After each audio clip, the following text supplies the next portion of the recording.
सबसे पहला क्वेश्चन हमारे सामने में दे रखा है और ये क्वेश्चन बोला गया है आपसे सोलर कांस्टेंट पर क्वेश्चन पूछा गया है। कौन सी वैल्यू सोलर कांस्टेंट का मान होता है ये आपको बताना है।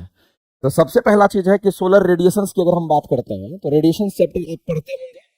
रेडिएशन आप पढ़ते होंगे, ये तो सभी को पता होगा। रेडिएशन चैप्टर हम लोग पढ़ते हैं और रेडिएशन जो हमारा होता है जिसको हम लोग विकिरण कहते हैं, तो इस विकिरण वाले चैप्टर में, इस रेडिएशन वाले चैप्टर में उष्मा संचरण हम लोग पढ़ते हैं, या फिर उष्मा संचरण जो हमारा होता है ये रेडिएशंस के माध्यम से भी होता है। लेकिन आपको ध्यान रखना है कि उष्मा संचरण करने के लिए अगर रेडिएशंस के थ्रू अगर उष्मा संचरण होता है तो उसको किसी माध्यम की जरूरत नहीं होती है। तो इसी चीज को ध्यान में रखते हुए आपको ध्यान रखना है कि जहां कहीं भी रेडिएशन होगा, जहां कहीं भी रेडिएशन होगा, वहां का तापमान उच्च तापमान होता है। कैसा तापमान होगा? तो ये उच्च तापमान होता है।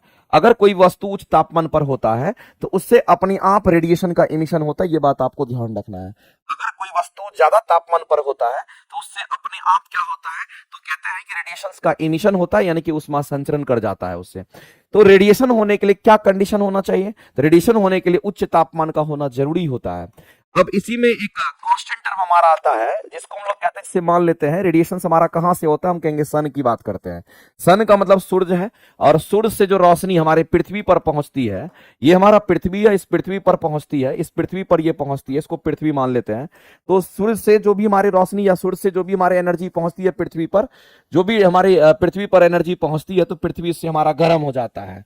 तो मेरे भाई इस एनर्जी को, जिस एनर्जी की हम बात कर रहे हैं जो हमारी पृथ्वी पर पहुंचती है, और ये एनर्जी हमारा किस रूप में होता है? तो इलेक्ट्रोमैग्नेटिक वेव के रूप में होता है, जिसको हम लोग विद्युत चुंबकीय तरंग के रूप में देखते हैं। ये बात आप सभी लोगों को पता होगा।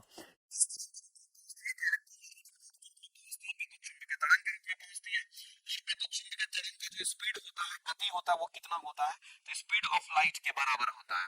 और स्पीड ऑफ लाइट कितना होगा? 3 into 10 to the power 8 metre per second होता है।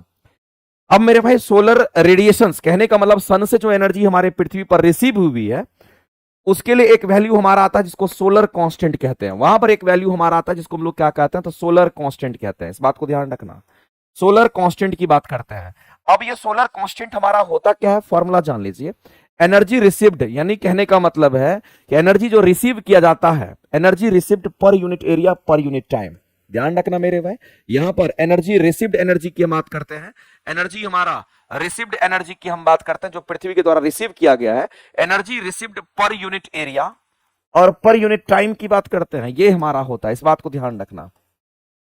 तो सोलर कांस्टेंट का जो यूनिट होगा क्या होगा? तो एनर्जी का यूनिट तो हमारा क्या होता है? अब देखो एनर्जी है ये, और हमने, आप सभी लोग जानते होंगे जब कभी भी हम लोगों के सामने ये बात होती है कि यहां से यहां अगर एनर्जी पहुंच रहा है तो ये कहीं ना कहीं हमारा एक रेडिएशन है, और रेडिएशन हमारा क्या है? तो उष्मा संचरण है।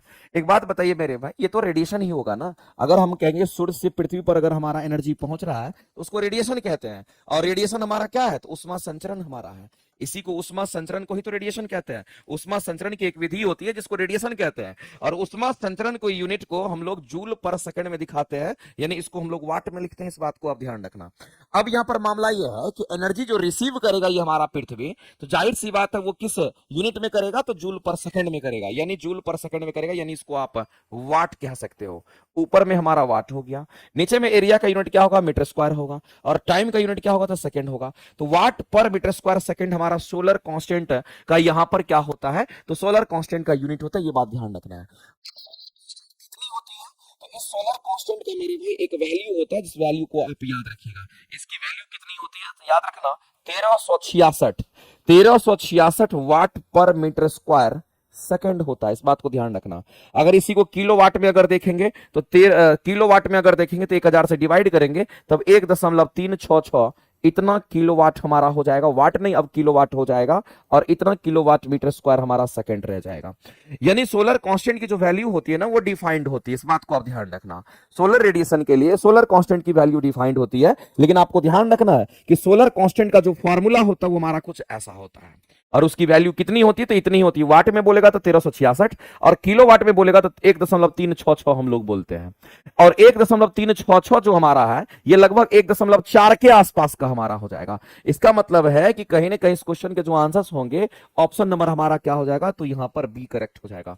ऑप्शन नंबर हमारा क्या होगा? तो कहेंगे यहां पर बी करेक्ट हो जाएगा। और सोलर कांस्टेंट का यूनिट क्या होगा? तो कहेंगे यहां पर हमारा वाट मीटर स्क्वायर सेकंड, वाट पर मीटर स्क्वायर सेकंड हो जाएगा। इस बात को ध्यान रखेंगे। अच्छा, इसको ऐसे लिख दिया गया, सॉरी, वाट पर मीटर स्क्वायर सेकंड नहीं होगा, इसको ऐसे लिख दिया गया है। चलो इसको हम लोग यहां पर देखते हैं। इसका मतलब हमारा क्या होगा, एनर्जी पर यूनिट टाइम को यहां पर कह दिया गया energy per unit time, energy received per unit area per unit time को कह दिया गया। तो ये एनर्जी के यूनिट को जूल कहते हैं। चलो इसको थोड़ा सा ध्यान में रखते हैं।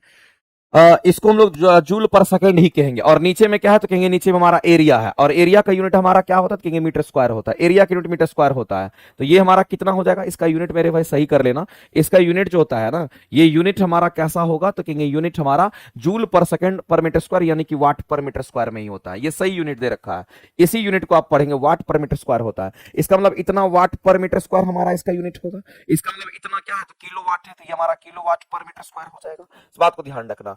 इसका मतलब है कि यहां पर आपको ध्यान रखना है कि जूल पर सेकंड, हमने क्या बोला, उष्मा संचरण को जूल पर सेकंड में लिखते हैं। इसका मतलब है कि एनर्जी पर यूनिट टाइम ये जूल पर सेकंड को बताता है, ये उष्मा संचरण को बताता है, और कितने एरिया पर हमारा संचरित हुई है उससे हम डिवाइड कर देते हैं तो हमारा निकल करके आता है। तो आपको ध्यान रखना, इस तरीके से भी आप उसको बना सकते हैं, कोई दिक्कत नहीं है। ये वैल्यू आपको याद रखना सोलर रेडिएशन के लिए, जो सोलर कांस्टेंट की वैल्यू होती है। तो सोलर कांस्टेंट की वैल्यू अगर बोलेगा वाट में तो कहेंगे 1366 किलो वाट में बोलेगा तो 1.366 होता है। इसको याद रख लीजिएगा, ठीक है। चलते हैं आगे। अगला क्वेश्चन कहता है कि कौन गैस के द्रवीकरण के लिए उपयुक्त स्थिति हमारा होता है, ये आपको बताना है। तो बताइए मेरे भाई, गैसों के द्रवीकरण के लिए कौन सी स्थिति पैदा होती है और कौन सा कंडीशंस हमारा होना चाहिए। तो लिक्विफिकेशन ऑफ गैस पर क्वेश्चंस कई बार हमारा आ चुका है, और मैंने आपको बताया भी है कि अगर हम लिक्विफिकेशन की अगर हम बात करते हैं, तो एक बात जान लीजिए, लिक्विफिकेशन ऑफ गैस की अगर हम बात कर लेते हैं, जिसको हम लोग गैसों का द्रवीकरण कहते हैं, इसको हम लोग क्या कहते हैं, तो गैसों का द्रवीकरण के नाम से जानते हैं। ये चीज आपको ध्यान रखना है। तो लिक्विफिकेशन ऑफ गैस यानी कि गैसों का द्रवीकरण के लिए जो कंडीशन हमारा होगा, वो कंडीशन क्या होगा, कितनी बार हम आपको बता चुके हैं। वो कंडीशन, वो शर्त क्या होता है, ये बात आपको ध्यान रखना है। शर्त हमारा ये होता है कि ताप को निम्न करना होता है। इसका मतलब निम्न ताप होगा और उच्च दाब होना चाहिए। निम्न ताप और उच्च दाब की स्थिति होनी चाहिए। निम्न ताप तथा उच्च दाब की स्थिति होनी चाहिए। इस बात को आप ध्यान रखेंगे। तो ताप निम्न और दाब कैसा होना चाहिए, तो कहेंगे उच्च होना चाहिए। यानी इस क्वेश्चन के अगर आंसर करेंगे तो ऑप्शन हमारे आ चुके हैं, और आप सीधा कहोगे सर ये कंडीशंस आपको किसी भी सूरत में याद रखना पड़ेगा। तो तापमान को कम होना चाहिए और दाब को उच्च होना चाहिए। यहां ताप कम है, कम दाब भी है, तो ये गलत हो जाएगा। यहां उच्च ताप दे रखा है तो गलत हो जाएगा। तो दो ऑप्शन एलिमिनेट हो गया, आंसर करेंगे ऑप्शन नंबर ए। तो अगर गैस को द्रव बनाना है, जाहिर सी बात, ये तो सोचने वाली बात है कि गैस को द्रव बनाना है तो जाहिर सी बात है ठंडा करना पड़ेगा, तभी तो गैस द्रव बनेगा। जैसे हमारा वाष्प है, वाष्प एक प्रकार का गैस है। पानी बनाएंगे तो वाष्प को गैस बनाए, अगर पानी बनाएंगे तो तापमान घटाना पड़ेगा, लेकिन तापमान घटेगा लेकिन दाब हमारा क्या होगा, तो उच्च दाब पर ऐसी स्थिति आती है। और एक बात तो हम आपको बोले थे कि गैसों का लिक्विफिकेशन जो हमारा होता है, क्रांतिक तापमान के ऊपर नहीं होता है, क्रांतिक तापमान के नीचे होता है। इस बात को भी ध्यान रखना, एग्जाम में क्वेश्चन पूछता है। गैसों का लिक्विफिकेशन क्रांतिक तापमान के ऊपर नहीं होता है, क्रांतिक तापमान के ऊपर नहीं होता। इस बात को ध्यान रखना, क्रांतिक तापमान के ऊपर नहीं होता है, क्रांतिक तापमान के ऊपर हमारा नहीं होता, ये बात आपको ध्यान रखना। हाँ, क्रांतिक तापमान के नीचे होता है, ये बात आपको ध्यान रखना चाहिए। ये किस तक कहेंगे, ये क्रांतिक तापमान के नीचे होता है, क्रांतिक तापमान के नीचे होता है, लेकिन क्रांतिक तापमान के ऊपर नहीं होता, ये बात आपको ध्यान रखना है। तो मेरे भाई, लिक्विफिकेशन ऑफ गैस के लिए ये कंडीशंस आपको याद रखना चाहिए, और साथ ही साथ जो स्टेटमेंट मैंने बोला है, ये सब आपके एग्जाम का क्वेश्चन है और आपके एग्जाम में पूछता है। अब आप कहोगे कि सर ये एग्जाम में पूछता है क्या, कई बार एग्जाम में आ चुका है। ये पूछता है क्या, कई बार एग्जाम में आ चुका है। ये पूछता है क्या, कई बार एग्जाम में आ चुका है। तो गैसों का लिक्विफिकेशन क्रांतिक तापमान के नीचे होता है, क्योंकि क्रांतिक तापमान के नीचे फेज चेंज होगा तो गैसों का लिक्विफिकेशन हो जाएगा, जो गैस है वो द्रव बन सकता है। लेकिन क्रांतिक तापमान से उच्च तापमान, क्रांतिक तापमान से अब तापमान पर नहीं होगा, क्योंकि क्रांतिक तापमान से ऊपर हमारा कभी भी फेज चेंज नहीं होता है। इसलिए गैस को कभी आप लिक्विड नहीं बना सकते हैं। इस बात को ध्यान रखना, क्वेश्चन हमारा आता है और इसको आप ध्यान में रखेंगे। आगे चलते हैं। अगला बोला कि समतल दर्पण की वक्रता त्रिज्या कितनी होती है। सबसे पहला चीज है मेरे भाई, जब हम समतल दर्पण की बात करते हैं तो समतल दर्पण की वक्रता त्रिज्या कैसी होगी, कितनी होगी, ये आपसे क्वेश्चन पूछा गया है। तो समतल दर्पण की जो वक्रता त्रिज्या होती है वो कितनी होती है, अनंत होती है। इस बात को आप ध्यान रखना। जब कभी भी हम लोग यहां पर समतल दर्पण की बात करते हैं तो आप एक बात जान लीजिए, आपके सामने जब कभी भी प्लेन मिरर की बात होगी, समतल दर्पण की बात होती है, तो समतल दर्पण कैसा इमेज बनाता है, तो याद रखना मेरे भाई, ये काल्पनिक इमेज बनाता है। ये लाइन तो आपको याद रखना है। ये हमेशा का मतलब हमेशा होता है, हमेशा ये काल्पनिक इमेज बनाता है, हमेशा काल्पनिक प्रतिबिंब बनाता है। प्रतिबिंब जो बनाएगा वो कैसा बनेगा, तो आपको ध्यान रखना ये प्रतिबिंब हमारा कैसा बनेगा, तो काल्पनिक बनेगा। और काल्पनिक प्रतिबिंब कैसा होगा, तो कहेंगे ये सीधा होता है, इसको भी ध्यान रखेंगे। दूसरी बात याद रखना मेरे भाई कि अगर काल्पनिक प्रतिबिंब हमारा सीधा बनता है तो ये दर्पण के पीछे बनेगा, क्योंकि काल्पनिक क्या होता है, दर्पण के पीछे होता है। काल्पनिक का मतलब होता है ये दर्पण के पीछे इमेज बनेगा, दर्पण के आगे कभी नहीं बनेगा, इस बात को ध्यान रखना। और दूसरा बात आपको याद रखना मेरे भाई कि ये सीधा इमेज बनाता है, उल्टा नहीं बनाता है। और कहीं कहीं पर आपको ऐसा टर्म लिखा हुआ देखेगा कि ये पार्श्व उल्टा इमेज बनाता है, और पार्श्व उल्टा प्रतिबिंब का निर्माण करेगा, इस बात को ध्यान रखना।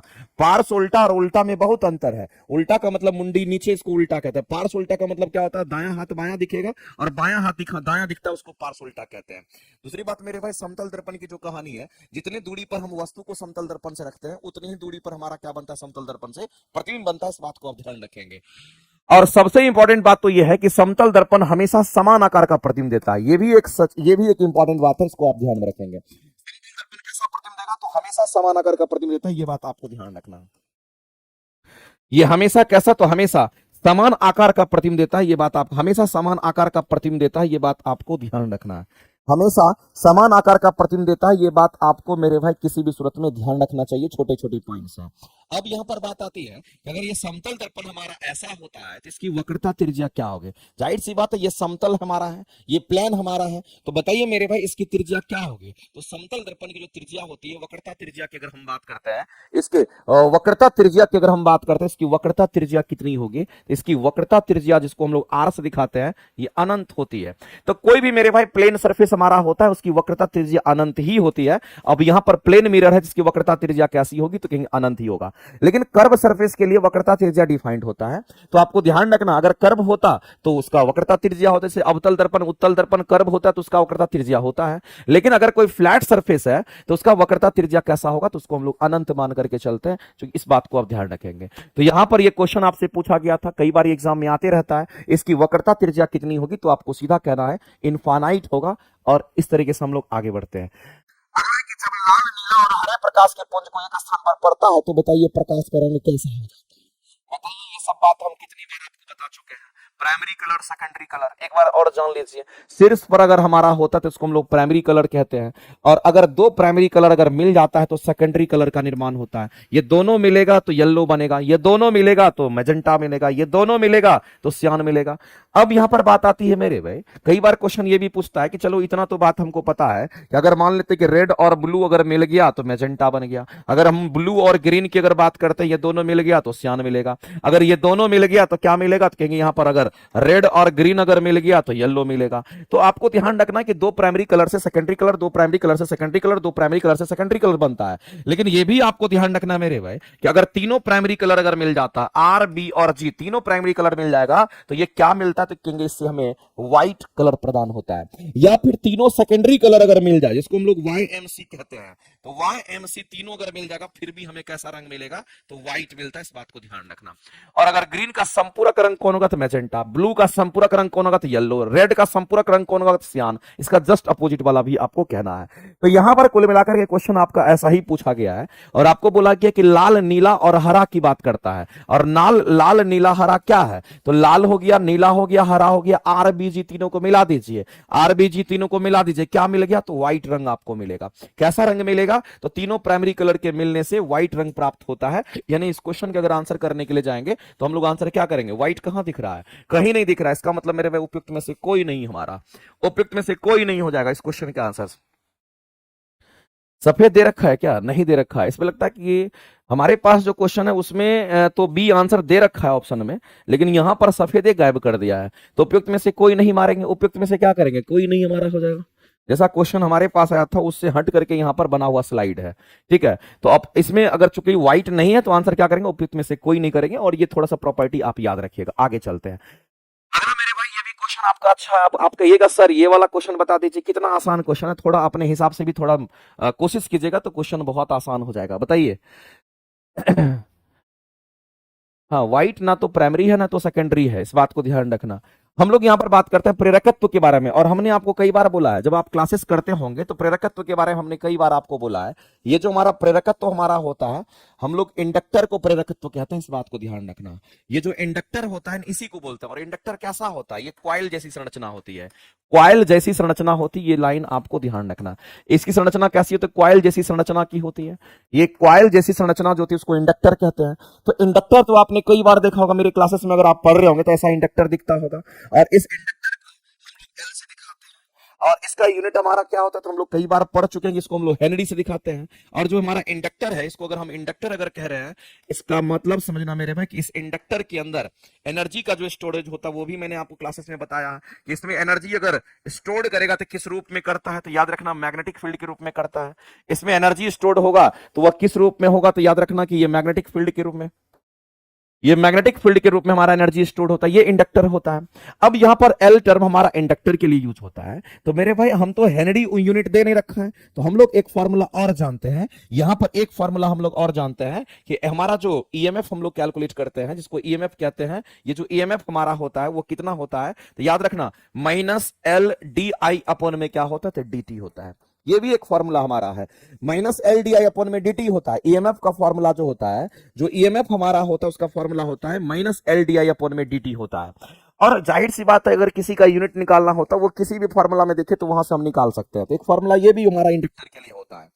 तो आपको क्या करना है, तो आपको एल दिख रहा होगा कहीं ना कहीं। कहां दिख रहा है एल, तो यहां दिख रहा है एल। तो इस एल को आप बाहर कीजिए। अगर उस एल को आप बाहर करते हैं तो बताइए क्या हो जाएगा, तो आप कहेंगे सर ई टाइम्स हमारा dt हो जाएगा, और डिवाइड हम किससे करेंगे, तो di से डिवाइड कर देंगे, जो हमारा करंट होता है। di छोटा सा करंट है, उसकी बात कर रहे हैं। तो E हमारा क्या, तो ईएमएफ है, और ईएमएफ का यूनिट क्या होता है, वोल्टेज। तो हम लोग जानते हैं E बराबर हम लोग कहेंगे V, और V बराबर क्या कहेंगे, तो IR कह सकते हैं। तो मेरे भाई जो हमारा ईएमएफ होता है वो वोल्टेज के बराबर, वोल्टेज हमारा IR के बराबर होता है। ओम्स लो तो VI वाला IR कहते हैं, और वोल्टेज को ईएमएफ कहते हैं। अब यहां पर हम लोग E के जगह पर जो यूनिट रख सकते हैं, हम वोल्ट भी रख सकते हैं, और हम यहां पर क्या रख सकते हैं, तो हम यहां पर एम्पियर, और गुना में यहां पर रेजिस्टेंस का यूनिट हमारा क्या होता है, कहेंगे यहां पर ओम भी हम रख सकते हैं। तो मेरे भाई इसके जगह पर यूनिट हम क्या रख देंगे, तो कहेंगे इसके जगह पर यूनिट हम क्या रखेंगे, तो एम्पियर हो गया, और गुना में क्या रखेंगे, तो यहां पर हम ओम की बात करते हैं।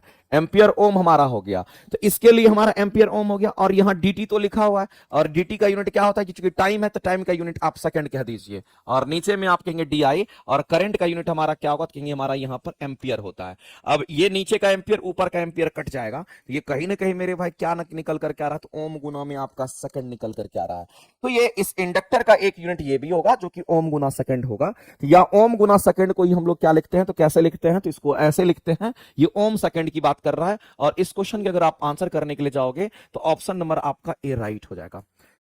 ऑप्शन जो है आपका ए करेक्ट हो जाएगा, इसमें कहीं से कोई दिक्कत नहीं है। तो प्रेरकत्व के बारे में आपने समझा, इंडक्टर उसी को कहते हैं, कॉइल उसी को कहते हैं, इसलिए वो कुछ अलग चीज नहीं है। और इसी को आप कह सकते हैं कि हमारा टेम्पररी मैग्नेट की तरह हमारा काम करता है। इसी को इलेक्ट्रोमैग्नेट भी आप कह सकते हैं, कोई दिक्कत नहीं है, इस बात को ध्यान रखेंगे। तो इतना बात समझ में आ गया होगा। आगे चलते हैं और अगला क्वेश्चन हम लोग देखते हैं। नेक्स्ट क्वेश्चन पर आते हैं। अगला कह रहा है कि किस प्रक्रिया के द्वारा किसी कुंडली में विद्युत ऊर्जा उत्पन्न की जा सकती है। बताइए इस क्वेश्चन के आंसर। कह रहा है by which of the following process electrical energy can be generated in the coil. बताइए मेरे भाई किसी कॉइल में इलेक्ट्रिकल एनर्जी को अगर जनरेट करना होता है तो हम क्या करते हैं और कैसे हमारा जनरेट होता है। तो कई बार ये चीज हमारे सामने में आ गया है। तो कुंडली और चुंबक की सापेक्षिक गति के कारण हमारा होता है। इस बात को ध्यान रखना कि कुंडली और चुंबक की सापेक्षिक गति के कारण हमारा क्या होता है, तो हम कहते हैं यहां पर एनर्जी हमारा डेवलप करता है, इलेक्ट्रिकल एनर्जी हमारा पैदा होता है। कुंडली और चुंबक के सापेक्ष गति। अब समझिए कुंडली और सापेक्ष गति की हम बात करते हैं, वो हमारा क्या होता है, थोड़ा सा हम उसके ऊपर चर्चा करते हैं। शायद पिछले क्लासेस में भी मैंने आपको बताया था, आप एब्जॉर्व करोगे, आप समझोगे तो आपको समझ में आ जाएगा। मैंने आपको बताया था मेरे भाई कि ये मान लेते हैं हमारा क्या, तो मैग्नेट है, एक तरफ हमारा नॉर्थ पोल और दूसरी तरफ हमारा क्या कहेंगे, यहां पर हमारा साउथ पोल। अब इस नॉर्थ पोल और साउथ पोल के बीच में, इस मैग्नेट के बीच में एक हम क्या करते हैं, एक यहां पर कंडक्टर को रख देते हैं, चालक को रख देते हैं। तो होगा क्या, इसके मैग्नेटिक फील्ड में आप किसी कंडक्टर को रख रहे हो, ये क्या है, तो कहेंगे इसको हम लोग कंडक्टर कह दिए। और इस कंडक्टर को जैसे ही हम यहां पर हमारा मैग्नेट लगा हुआ है, इस मैग्नेटिक फील्ड में अगर रखते हैं, ये कंडक्टर क्या करेगा, तो ये कंडक्टर हमारा रोटेशन इसमें स्टार्ट हो जाता है, ये घूमने लगता है हमारा, ऐसे कंडक्टर हमारा रोटेट करने लगेगा, जिसकी वजह से क्या होता है, यहां पर एनर्जी डेवलप होता है और उसी एनर्जी को हम लोग इलेक्ट्रिकल एनर्जी कहते हैं। तो यहां पर कुंडली भी है, और कुंडली यानी कि कंडक्टर की बात कर रहे हैं, और साथ साथ चुंबक की हमारा सापेक्षिक गति हो जाती है, तो वहां पर इलेक्ट्रिकल एनर्जी एनर्जी देखने को मिलता है, इस बात को आप ध्यान रखेंगे, जैसा कि मोटर वगैरह में हमारा होता है। अगला एक क्वेश्चन आपको दे रखा है, दृढ़ बर्तन की बात करता है। जब भी कभी भी क्वेश्चन में आपको दृढ़ बर्तन दिख जाए, इसका मतलब आप समझ लेना ऐसा बर्तन की बात कर रहा है जो कंप्लीट रूप से हमारा रिजिड है। तो मेरे भाई इस बात को ध्यान रखना, ये टर्म बहुत इंपॉर्टेंट है। अगर दृढ़ बर्तन की अगर हम बात करते हैं तो इसको आप समझ लेना कि कोई भी चीज हमारा कैसा, तो कहेंगे रिजिड है। ये कैसा बॉडी है, तो कहेंगे ये हमारा रिजिड बॉडी की हम बात करते हैं। जो बर्तन है वो कंप्लीट रूप से हमारा रिजिड है। और अगर कोई भी चीज रिजिड होता है तो आप इसका कंसेप्ट होता है, अगर कोई भी चीज दृढ़ होता है, रिजिड होता है, तो ये कंसेप्ट होता है कि उसके वॉल्यूम कांस्टेंट होंगे। इस बात को आप ध्यान रखेंगे। इसका मतलब कहीं ना कहीं इसका आयतन फिक्स होगा, इसका वॉल्यूम कैसा होगा, कांस्टेंट होगा। वॉल्यूम कांस्टेंट कहने का मतलब है कि इसका वॉल्यूम ना बढ़ेगा ना इसका वॉल्यूम घटेगा। इस बात को आप ध्यान रखेंगे। अब यहां पर मेरे भाई इस बात को ध्यान रखना चाहता है कि एक दृढ़ बर्तन आप लीजिए, चलो एक दृढ़ बर्तन हम लेते हैं और कुछ इस तरीके का हमारा एक रिजिड बॉडी है, इसको रिजिड बर्तन कह दिए। अब इस रिजिड बर्तन के अंदर हमारा क्या है, तो गैस की हम बात कर रहे हैं। तो जाहिर सी बात है मेरे भाई, इसमें गैस के जो मॉलिक्यूल्स होते हैं, ये गैस के मॉलिक्यूल्स तो ऐसे भी रैंडम मोशन करता है। हम सभी लोग जानते हैं सबसे ज्यादा रैंडम मोशन कौन करता है, गैस के मॉलिक्यूल्स। क्योंकि गैस के मॉलिक्यूल्स के बीच में जो बल लगता है, अंतराण्विक बल, वो काफी वीक होता है, इसलिए मॉलिक्यूल्स का साथ छोड़ करके थोड़ा रैंडम मोशन करता है।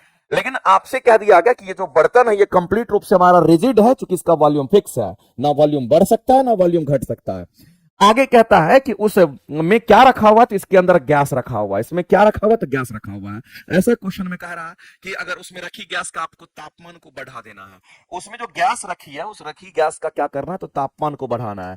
अगर मेरे भाई इस गैस के तापमान को बढ़ाते हैं, अगर इस गैस के तापमान को बढ़ाते हैं तो नीचे से इसको गर्म करना शुरू करना पड़ेगा। आप नीचे से इसमें उष्मा देना शुरू करेंगे, और जैसे ही नीचे से आप इसमें उष्मा देना शुरू करेंगे तो इस गैस का जो टेम्परेचर होगा वो कहीं ना कहीं हमारा क्या होगा, इस गैस का टेम्परेचर हमारा बढ़ जाएगा। अब जैसे ही गैस का टेम्परेचर बढ़ेगा तो एक बात आप जानते होंगे मेरे भाई कि जो हमारा क्या कहते हैं, गैस के जो मॉलिक्यूल्स होते हैं उसकी जो गति होती है वो हमारा directly proportional under root T temperature का होता है। इसका मतलब है जितना ज्यादा गैस का टेम्परेचर बढ़ाएंगे, जितना ज्यादा गैस का टेम्परेचर बढ़ाएंगे उतना ही ज्यादा उसकी गति बढ़ जाएगी। इसका मतलब आप सीधा सीधा समझ लीजिए कि अगर गैस के तापमान को अगर हम ज्यादा बढ़ाते हैं तो गैस के अंदर जो गति है उसके मॉलिक्यूल्स का वो काफी ज्यादा बढ़ जाएगा।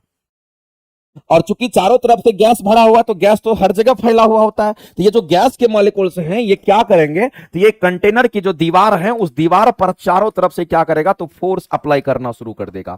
यानी कि ये इसको हिट करना शुरू कर देगा पूरी चारों तरीके से। और आप कहेंगे इसको गर्म करेंगे, तो ये चारों तरफ से ये क्या करेगा, तो इसके ऊपर प्रेशर देना शुरू कर देगा और ये इस तरीके से हमारा प्रेशर करेगा, पूरी दीवार पर ये प्रेशर डालेगा। जैसे ही गैस को आपने गर्म किया उसका तापमान बढ़ा, गैस का तापमान बढ़ेगा तो उसकी गति बढ़ जाएगी मॉलिक्यूल्स के, और मॉलिक्यूल्स डायरेक्ट क्या करेगा, तो इसको हिट करना शुरू कर देगा। मॉलिक्यूल्स डायरेक्ट क्या करेगा, उसकी दीवार से टकराना शुरू कर देता है।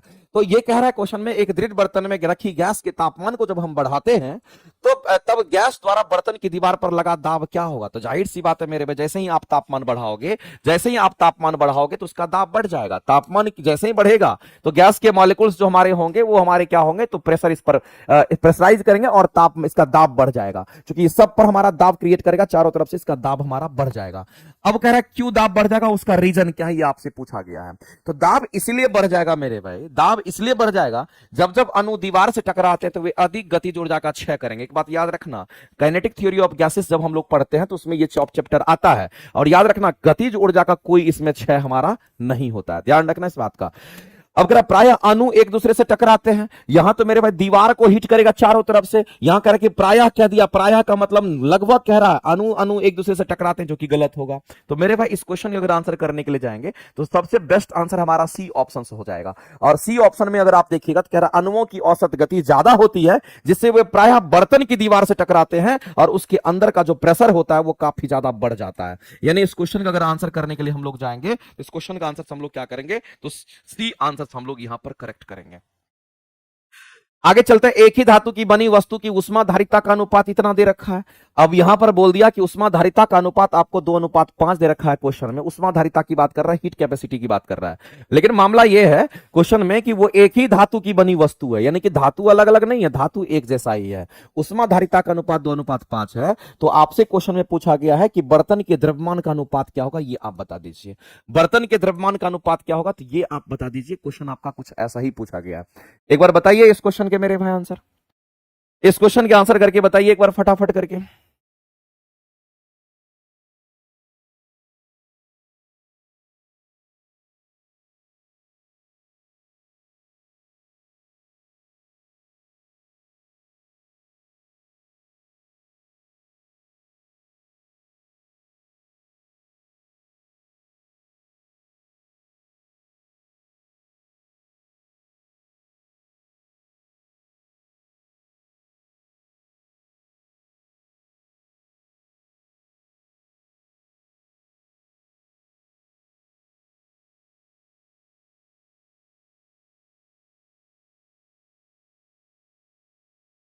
चलिए हम लोग अगर बात करते हैं इस क्वेश्चन के बारे में तो हम लोग को समझना है, एक फॉर्मूला होता है मेरे भाई, इस बात को ध्यान रखना, Q equal to M S delta T, सभी लोग पढ़ते होंगे। लेकिन ये जो S यहां पर होता है ना, इसको विशिष्ट उष्माधारिता के नाम से हम लोग जानते हैं। इसको हम लोग क्या कहते हैं, तो इसको हम लोग विशिष्ट उष्माधारिता कहते हैं। ये बात आपको ध्यान रखनी चाहिए, इसको विशिष्ट उष्माधारिता कहते हैं। स्मॉल s की बात कर रहे हैं, एक फॉर्मूला इसी से रिलेटेड होता है। और Q इक्वल टू हमारा क्या होता है, क्योंकि यहां पर C डेल्टा टी होता है। Q बराबर C डेल्टा टी होता है। यहां जो C हमारा दे रखा है, इसको हम लोग उष्माधारिता कहते हैं। इसको क्या कहते हैं, इसको हम लोग उष्माधारिता कहते हैं। और उष्माधारिता कहने का मतलब इसको हम लोग क्या कहते हैं, इसको हम लोग हीट कैपेसिटी के नाम से हम लोग जानते हैं। ये बात आपको ध्यान रखना है। और इसको हम लोग स्पेसिफिक हीट कैपेसिटी कहते हैं। इसको हम लोग स्पेसिफिक हीट कैपेसिटी के नाम से जानते हैं। ये बात आपको ध्यान रखना चाहिए इस तरीके से। तो मामला यह है मेरे भाई कि क्वेश्चन में आपसे उष्माधारिता की बात कर रहा है। तो एक चीज बताइए, हम आपसे जानना चाहते हैं, इन दोनों में कुछ रिलेशन दिख रहा है आप लोगों को? आपको जरूर दिख रहा होगा रिलेशन, इस बात को ध्यान रखना। रिलेशन बस ये दिख रहा होगा कि सब कुछ तो सेम दिख रहा है। इस C के जगह पर यहां पर क्या लिखा गया है, तो इस C के जगह पर अगर हम लोग देखेंगे तो इस C के जगह पर यहां पर क्या लिखा गया है, तो कहेंगे MS लिखा गया है। M क्या है, तो द्रव्यमान हमारा है। C के जगह पर MS लिखा हुआ है। इसका मतलब कहीं ना कहीं हम ये C कह सकते हैं कि जो C हमारा होगा, ये हमारा क्या होगा, तो MS हमारा होता है। ध्यान रखेंगे इस बात का। अब मेरे भाई इस बात को आप ध्यान रखना, C बराबर हमारा MS हो गया। इसका मतलब है कि ये जो C हमारा है, जिसको स्पेसिफिक हीट हम कहते हैं, ये समानुपाती किसका है, तो द्रव्यमान का है। और जो C हमारा है, ये भी समानुपाती किसका है, तो विशिष्ट उष्माधारिता का भी है। तो एक क्वेश्चन हमारा ये भी बनता है समानुपाती का। और अगर अगर मान लेते हैं विशिष्ट उष्माधारिता और उष्माधारिता में क्वेश्चन पूछेगा तो दोनों इस तरीके से होगा, ये ज्यादा तो ये ज्यादा, ये कम तो ये कम। लेकिन क्वेश्चन जो आपसे पूछा है वो किस पर पूछा है, तो क्वेश्चन आपसे इस पर पूछा है। जब इसको अगर हम लोग देखेंगे तो पता चलेगा कि अगर उष्माधारिता का अनुपात 2:5 है, तो बताइए द्रव्यमान का अनुपात क्या होगा। तो आप सीधा कहेंगे सर उष्माधारिता का अनुपात 2:5 है, तो द्रव्यमान का भी अनुपात क्या होगा, 2:5 होगा। चूंकि दोनों कैसा है, दोनों के दोनों यहां पर समानुपाती के रिलेशन में है। इसलिए इस क्वेश्चन के अगर आंसर करेंगे तो ऑप्शन नंबर हमारा सी करेक्ट हो जाएगा। ऑप्शन नंबर हमारा क्या होगा, तो सी करेक्ट हो जाएगा। इसमें कोई दिक्कत नहीं है, आप आसानी से इस क्वेश्चन के आंसर कर सकते हैं। आप आसानी से जो है इस क्वेश्चन के आंसर कर सकते हैं, ध्यान रखेंगे। चलिए आगे चलते हैं और अगला क्वेश्चन हम लोग देखते हैं। नेक्स्ट क्वेश्चन की हम बात करते हैं। और ये सिर्फ आपको याद रहना चाहिए, तभी काम चलेगा, अदरवाइज काम नहीं चलेगा। और कई बार ये भी क्वेश्चन पूछता है मेरे भाई, याद रखना कि एक उष्माधारिता होता C, उष्माधारिता में अगर हम मास से डिवाइड करते तो यही बन जाता है विशिष्ट उष्माधारिता। इस बात को ध्यान रखना। तो विशिष्ट उष्माधारिता किसको कहते हैं, समझ में आ रहा है? विशिष्ट उष्माधारिता हम उसको कहते हैं, किसी भी चीज को अगर विशिष्ट बनाना होता है तो उसके उष्माधारिता में मास से डिवाइड करते हैं। तो ये उष्माधारिता मास से डिवाइड कर दीजिएगा तो विशिष्ट उष्माधारिता बन जाता है। तो वही C बराबर MS हमने लिखा है, वहां पे कुछ अलग नहीं है, कंसेप्चुअल चीज है। इस बात को आप ध्यान रखेंगे। किसी भी चीज को विशिष्ट बनाना, यहां देखिए उष्माधारिता को विशिष्ट बना दिया गया, इसका मतलब उष्माधारिता में मास से डिवाइड कर दिया गया। तो जिसको भी विशिष्ट बनाते हैं उसमें मास से डिवाइड करते हैं, ध्यान रखेंगे। आगे चलते हैं। अगला क्वेश्चन मेरे भाई कहता है कि पृथ्वी के चुंबकीय क्षेत्र का क्षैतिज घटक 0 होता है। तो मेरे भाई पोल पर हमारा क्या होता है, ध्रुव पर हमारा क्षैतिज घटक 0 होता है। इस बात को ध्यान रखना है। अगर हम चुंबकीय ध्रुव की अगर हम बात करते हैं, मैग्नेटिक पोल की अगर बात करते हैं, तो जो चुंबकीय ध्रुव हमारा होता है, इस चुंबकीय ध्रुव पर हमारा क्या होगा, कहेंगे जो चुंबकीय ध्रुव हमारा होता है, इस चुंबकीय ध्रुव पर ध्यान रखना है कि यहां पर क्षैतिज घटक जो होता है, चुंबकीय क्षेत्र का क्षैतिज घटक 0 होता है। चुंबकीय क्षेत्र का कौन सा घटक, तो कहेंगे जो चुंबकीय क्षेत्र है उसका क्षैतिज घटक 0 होता है। चुंबकीय क्षेत्र का क्षैतिज घटक 0 होता है। इस बात को आप ध्यान रखेंगे। इसका क्षैतिज घटक जो होगा वो कैसा होगा, तो कहेंगे क्षैतिज घटक यहां पर 0 होता है। इसी तरीके से आपको ध्यान रखना है दूसरे के बारे में। अगर मान लेते चुंबकीय ध्रुव बोला था, तो ये भी कह सकता है चुंबकीय ध्रुव ना कह करके आपको ये भी कह सकता है, अब हम लोग को चुंबकीय ध्रुव नहीं कहना है, अब हम लोग को चुंबकीय क्या कहना, तो चुंबकीय भूमध्य रेखा या चुंबकीय हम कह सकते हैं, यहां पर विषुवत रेखा की बात करते हैं, चुंबकीय भूमध्य रेखा के भी हम बात कर सकते हैं, जिसको इक्वेटर कहते हैं, मैग्नेटिक इक्वेटर की बात करते हैं। तो यहां पर क्या होता है, जो चुंबकीय क्षेत्र हमारा होता है, उस चुंबकीय क्षेत्र का कौन सा कंपोनेंट, तो चुंबकीय क्षेत्र का वर्टिकल कंपोनेंट 0 होता है। यानी कहने का मतलब आप ये कह सकते हैं, यहां क्षैतिज घटक, तो यहां पर ऊर्ध्वाधर घटक हमारा 0 होता है। यहां ऊर्ध्वाधर घटक 0 होता है। इस बात को ध्यान रखेंगे। यहां ऊर्ध्वाधर घटक 0 होता है, जिसको वर्टिकल कंपोनेंट कहते हैं, ये हमारा 0 होता है। तो ये एक दूसरे से रिलेटेड हमारा होता है। इस चीज को आप ध्यान रखिए, ज्यादा डेप्थ का चीज है, उतना आपको जानने की जरूरत नहीं है, बस इतना लाइन आप याद रख लीजिएगा, काम आपका चल जाएगा। तो अगर चुंबकीय ध्रुव पर देखेंगे तो हमारा हॉरिजॉन्टल कंपोनेंट 0 होगा मैग्नेटिक फील्ड का, और अगर हम लोग भूमध्य रेखा यहां पर अगर देखेंगे तो याद रखना कि मैग्नेटिक फील्ड का जो वर्टिकल कंपोनेंट है वो हमारा 0 होता है, इस बात को ध्यान रखेंगे। तो चुंबकीय क्षेत्र का क्षैतिज घटक शून्य कहां पे होता है? तो क्षैतिज घटक अगर शून्य होता तो हमारा ध्रुव पर होता है, इसलिए इस क्वेश्चन का अगर आंसर करेंगे तो हम लोग क्या करेंगे, तो चुंबकीय ध्रुव आंसर करेंगे, एट मैग्नेटिक पोल्स की बात करेंगे, इस बात को ध्यान रखना। और इस क्वेश्चन के आंसर हमारे क्या होंगे, तो ए करेक्ट हो जाएंगे। एक लाइन में कहानी सिंपल है और बहुत ज्यादा करने की इसमें जरूरत और नहीं है। हाँ, ये वाला जो क्वेश्चन है ना मेरे भाई, ये वाला जो क्वेश्चन है बहुत लोगों को गलती करा देता है, और देखते हैं कितने लोग इस क्वेश्चन का आंसर सही कर पाते हैं। ये क्वेश्चन बहुत लोगों को गलती कराता है और इसीलिए ये इंपॉर्टेंट क्वेश्चन है मेरे भाई। ये आपके एग्जाम में अगर आएगा तो बहुत लोग जो है गलती में गलती कर जाएंगे, इस बात को ध्यान रखना। कंसेप्चुअल क्वेश्चन है, कह रहा है कि ध्वनि का वेग सामान्यतः गैस की अपेक्षा ठोस में अधिक होती है। ध्वनि का जो वेग होता है गैस की अपेक्षा ठोस में अधिक होता है। हम लोग जानते हैं वेलोसिटी ऑफ साउंड का ऑर्डर किसको नहीं पता होगा। तो मेरे भाई, जब कभी भी हम वेलोसिटी ऑफ साउंड की हम बात करते हैं, आप ही बताओ ये बात आप पढ़ते हो कि नहीं पढ़ते हो, कि जो ध्वनि की गति होती है, जो वेलोसिटी ऑफ साउंड का ऑर्डर होता है हमारा क्या होता है। अगर हम यहाँ पर ध्वनि की गति की अगर हम बात करते हैं तो एक लाइन में आप तुरंत कह दीजिएगा सर ध्वनि की गति की बात करेंगे तो ठोस में हमारा सबसे ज्यादा होगा, सॉलिड में सबसे अधिक होता है, और उसके बाद हमारा किस में, तो लिक्विड में होगा। सबसे कम अगर हमारा गति होगा तो किस में होगा, तो गैस में होगा। ये बात मेरे भाई एक एक बच्चा जानता है और एक एक बच्चा इस क्वेश्चन का आंसर कर देता है कि सबसे अधिक गति हमारा किस में होगा, तो सबसे अधिक सॉलिड में होगा, उसके बाद लिक्विड में होगा, सबसे कम किस में होगा, तो गैस में होगा। ये बात सभी लोग जानते हैं, इस बात को ध्यान रखना। अब मामला कहां फंसता है, हम वहां लेके चलते हैं। मामला फंसता है यहां पर कि वेलोसिटी ऑफ साउंड की अगर हम बात करते हैं, इसका एक फॉर्मूला होता है, जिस फॉर्मूला को हम लोग कहते हैं ई, जिस फॉर्मूला को हम लोग कहते हैं ई डिवाइडेड बाय हमारा क्या होता है, रो होता है। यहां पर मामला फंस जाता है और बहुत बच्चे इससे कंफ्यूज होकर के गलती करते हैं। और एक बात आप और जान लीजिए मेरे भाई, एक रिलेशन तो हमने ये बोल दिया जो कि हर लोग जानते हैं। मामला कहां फंसता है उसको समझिएगा। हम यहां पर देख रहे हैं कि वेलोसिटी ऑफ साउंड की अगर हम बात कर रहे हैं तो ये जो वेलोसिटी ऑफ साउंड हमारा होता है ये कहीं ना कहीं समानुपाती किसका, तो अंडर रूट ई का होगा। और ई हमारा क्या है, तो कहेंगे इलास्टिसिटी की बात करते हैं, ये इलास्टिसिटी की हम बात करते हैं, इस बात को ध्यान रखना। ई हमारा क्या है, तो कहेंगे हमारा यहां पर इलास्टिसिटी की हम बात करते हैं। अगर कोई मटेरियल ज्यादा इलास्टिक है तो इसमें वेलोसिटी ऑफ साउंड हमारा फास्टर होता है, ट्रेवल करता है। तो मेरे भाई अगर ज्यादा इलास्टिक होगा तो जल्दी हमारा साउंड बहुत जल्दी ट्रेवल करेगा, ये बात आपको ध्यान रखना चाहिए, क्योंकि इलास्टिसिटी के समानुपाती हमारा होता है। अगर कोई वस्तु ज्यादा इलास्टिक है तो वेलोसिटी ऑफ साउंड एकदम फास्ट ट्रेवल करेगा, ये बात आपको ध्यान रखना है। तो ये तो हमारा चलो ठीक है। मामला कहां गड़बड़ाता है मेरे भाई, इस बात को ध्यान रखना। इसी फॉर्मूला में दोनों टर्म आपका दे रखा है। अब इसी फॉर्मूला, ये तो पता चल गया, इसी फॉर्मूला में दो टर्म आपका दे रखा है। अब दूसरा टर्म हमारा क्या है, तो हम कहेंगे सॉलिड की डेंसिटी की बात करते हैं। एक बात बताइए मेरे भाई, अगर कोई सॉलिड होता तो उसकी डेंसिटी क्या होती है, उसकी डेंसिटी ज्यादा होगी। सॉलिड की डेंसिटी क्या होगी, ज्यादा होगी। उसके बाद डेंसिटी किसका होगा, तो आप कहेंगे लिक्विड का। उसके बाद डेंसिटी किसका होगा, तो आप कहेंगे सर डेंसिटी गैस का होगा। सबसे कम डेंसिटी किसका होता, तो कहेंगे गैस का होगा। जिसका डेंसिटी कम होगा, देखो गलती कहां लोग करते हैं, जिसका डेंसिटी कम होगा मेरे भाई, जिसका डेंसिटी कम होगा उसमें साउंड क्या होगा, फास्टर ट्रेवल करेगा। लेकिन यहां तो उल्टा हो रहा है, इसमें तो साउंड की गति सबसे कम हो रही है, क्योंकि डेंसिटी जिसका कम होगा, जिसकी डेंसिटी कम होगी उसमें साउंड ट्रेवल फास्टर करता है, फास्टर ट्रेवल करेगा। यहां तो मेरे भाई गैस में स्लोवर चलता है। ये तो मामला गड़बड़ा जाएगा, अगर क्वेश्चन एग्जाम में दे दिया तो मामला फंस जाएगा। लेकिन फॉर्मूला यही होता है हमारा। होता क्या, इस बात को ध्यान रखना मेरे भाई, इस बात को ध्यान रखना। होता क्या है उस चीज पर हम लोग फोकस करते हैं। क्वेश्चन में बोला है कि ध्वनि का वेग सामान्यतः गैस की अपेक्षा ठोस में अधिक होता है, क्योंकि गैस की तुलना में क्या होगा। तो जब कभी भी वेलोसिटी ऑफ साउंड ज्यादा होने की बात करता है तो आपको ध्यान रखना है कि डेंसिटी अगर बढ़ता है, अगर डेंसिटी बढ़ता है, मान लेते हैं ये सॉलिड है तो इसकी डेंसिटी ज्यादा है। अगर डेंसिटी ज्यादा है तो इसमें स्पीड हमारा क्या होगा, वेलोसिटी ऑफ साउंड फास्ट होगा। अगर कोई भी चीज भारी होता है, अगर कोई चीज का डेंसिटी ज्यादा होता है तो वो भारी होता है, भारी होगा तो ज्यादा मोमेंट नहीं कर पाता है।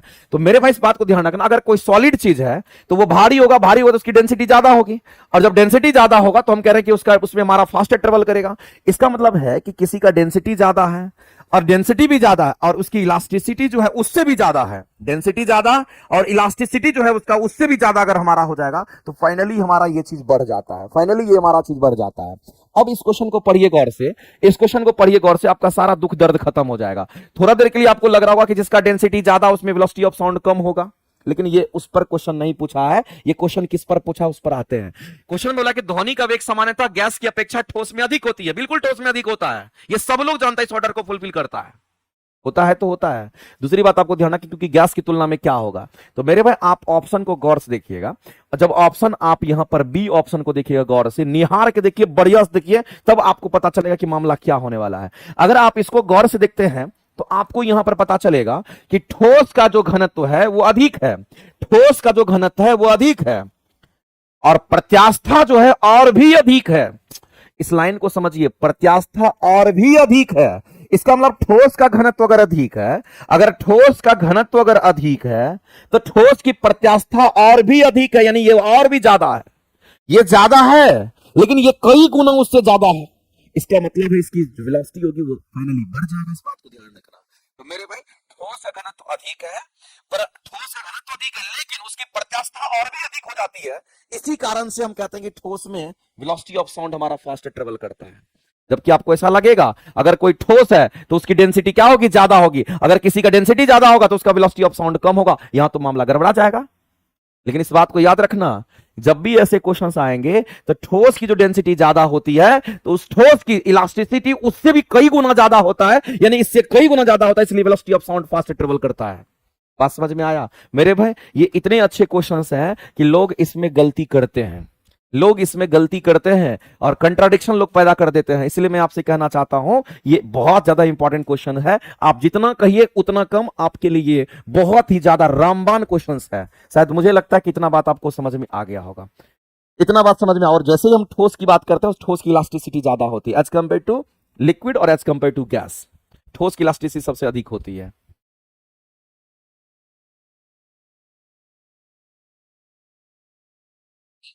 परवीन जी धोखा खा रहे हैं, ऐसे में कैसे काम चलेगा? इतना बेहतर एक्सप्लेनेशन हमने आपको दिया है और पूरी तरीके से ये मैच कर गया है। तुम लोग विद्यार्थी थोड़ी है, बोका विद्यार्थी सब है।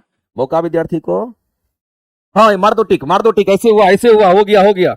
बस वही बुझाता है, कंसेप्ट नहीं बुझाता बोका को। जो बोका विद्यार्थी होता है उस पर हम थोड़ी फोकस करते हैं। इतना बढ़िया से पढ़ा रहे हैं, एगो इसमें से मैसेज करता है कन्फ्यूजन हमको बढ़ रहा है। अरे बोका नेतन, खाना वाना खा करके क्लास में आया करो।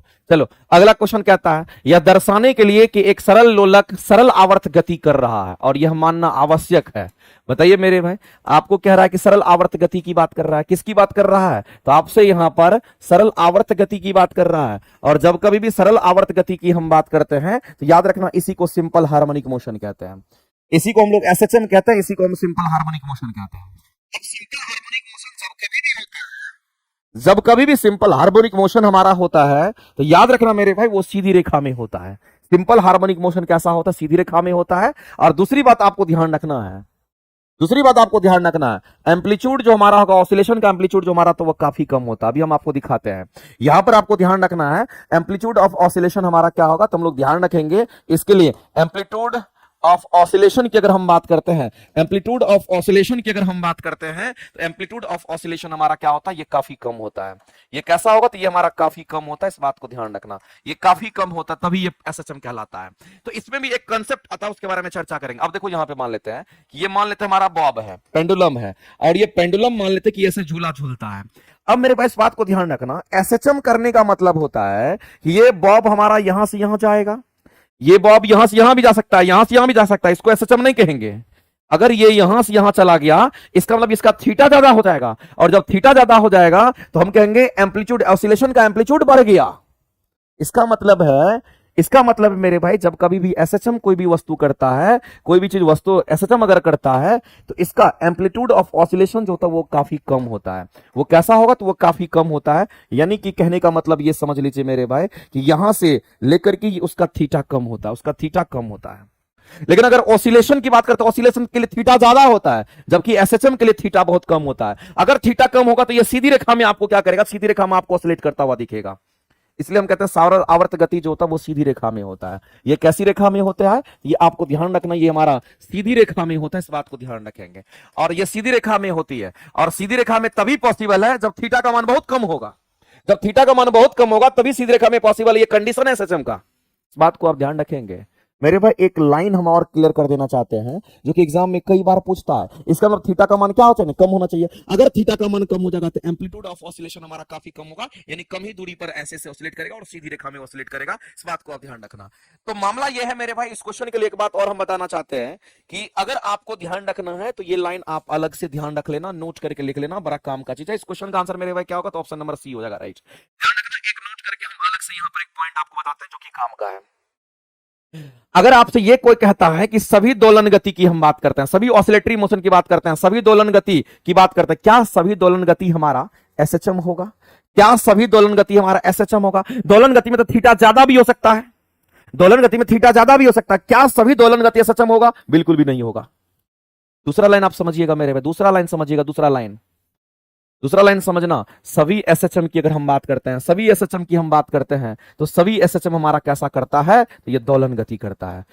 तो सभी एसएचएम दोलन गति करता है, लेकिन सभी दोलन गति एसएचएम नहीं हो सकता, क्योंकि एसएचएम के लिए थीटा का मान कम होना चाहिए।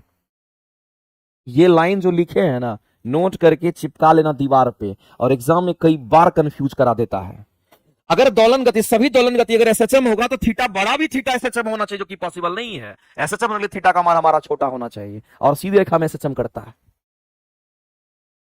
इसीलिए कहते हैं सभी दोलन गति एसएचएम नहीं होगा। लेकिन अगर कोई एसएचएम है तो वो दोलन गति होगा, इस बात को याद रखें।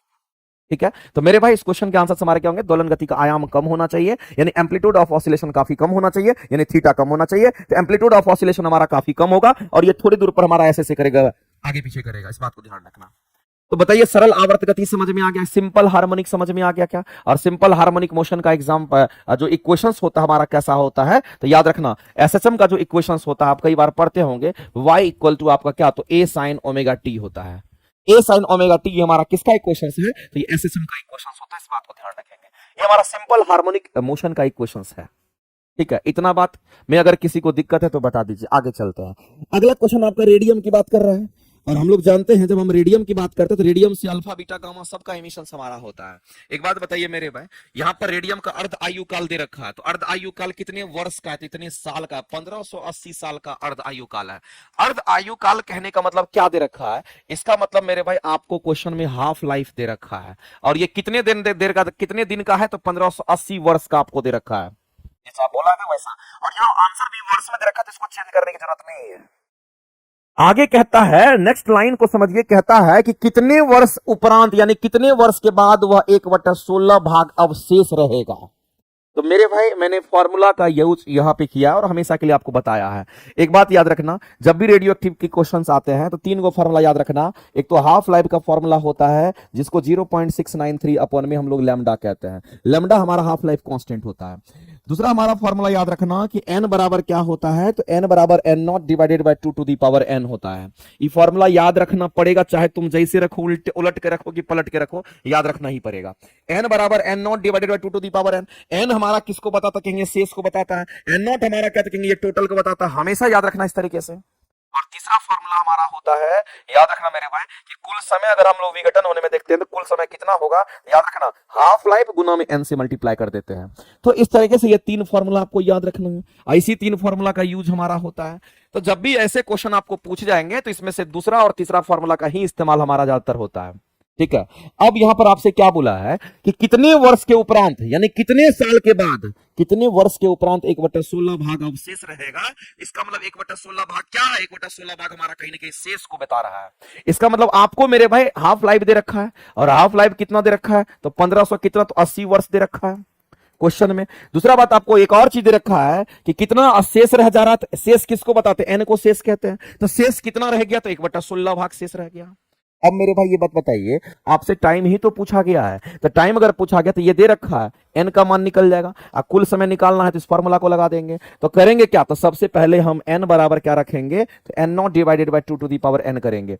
यहां से 1/16 हमें इसका मान दे रखा है, और यहां पर n नॉट क्या? तो ओरिजिनल मान, और चूंकि 1 में 1/16 है, चूंकि परसेंटेज में नहीं, 100 में बोलता तो उसके हिसाब से लेते हैं, चूंकि 1/16 भी परसेंटेज में लिखा जाता है, लेकिन 1 में अगर मानेंगे तो 1/16 हम लोग ले रहे हैं, इसके ओरिजिनल मान इसको 1 लेंगे, टोटल मान हमारा 1 लेंगे, और यहां पर 2 टू दी पावर n हो जाएगा। यहां पर मेरे भाई इसको जब सॉल्व करिएगा तो 1/16 को क्या लिख सकते हैं? 2 का पावर 4, और यहां पर 2 का पावर कितना होगा? तो n। अगर ऐसा दिख रहा है तो ऐसी परिस्थिति में n की वैल्यू क्या होगी? तो कहेंगे 4 हो जाएगी। n की वैल्यू 4 हो जाएगी। आपको क्या बोला गया मेरे भाई? कुल समय पूछा गया है, आपसे कुल समय पूछा है कि कुल समय कितना वर्ष लगेगा, कितना अवशेष रह जाएगा। तो कुल समय हमारा कितना? तो कहेंगे हाफ लाइफ दे रखा है, और n की वैल्यू से मल्टीप्लाई कीजिए। हाफ लाइफ कितना था? तो कहेंगे 1500 कितना है? तो 1580 साल आपको क्वेश्चन में। n का मान हमने कैलकुलेट किया 4, ये वैल्यू कितना? 15 चौके 60 और 8 चौके 32, यानी कि 6320 हमें लग रहा है कि होगा। ये 6320 वर्ष लग जाएगा मेरे भाई 1/16 वर्ष करने में। उसको 1/16 भाग करने में उसको 6320 वर्ष लग जाएगा।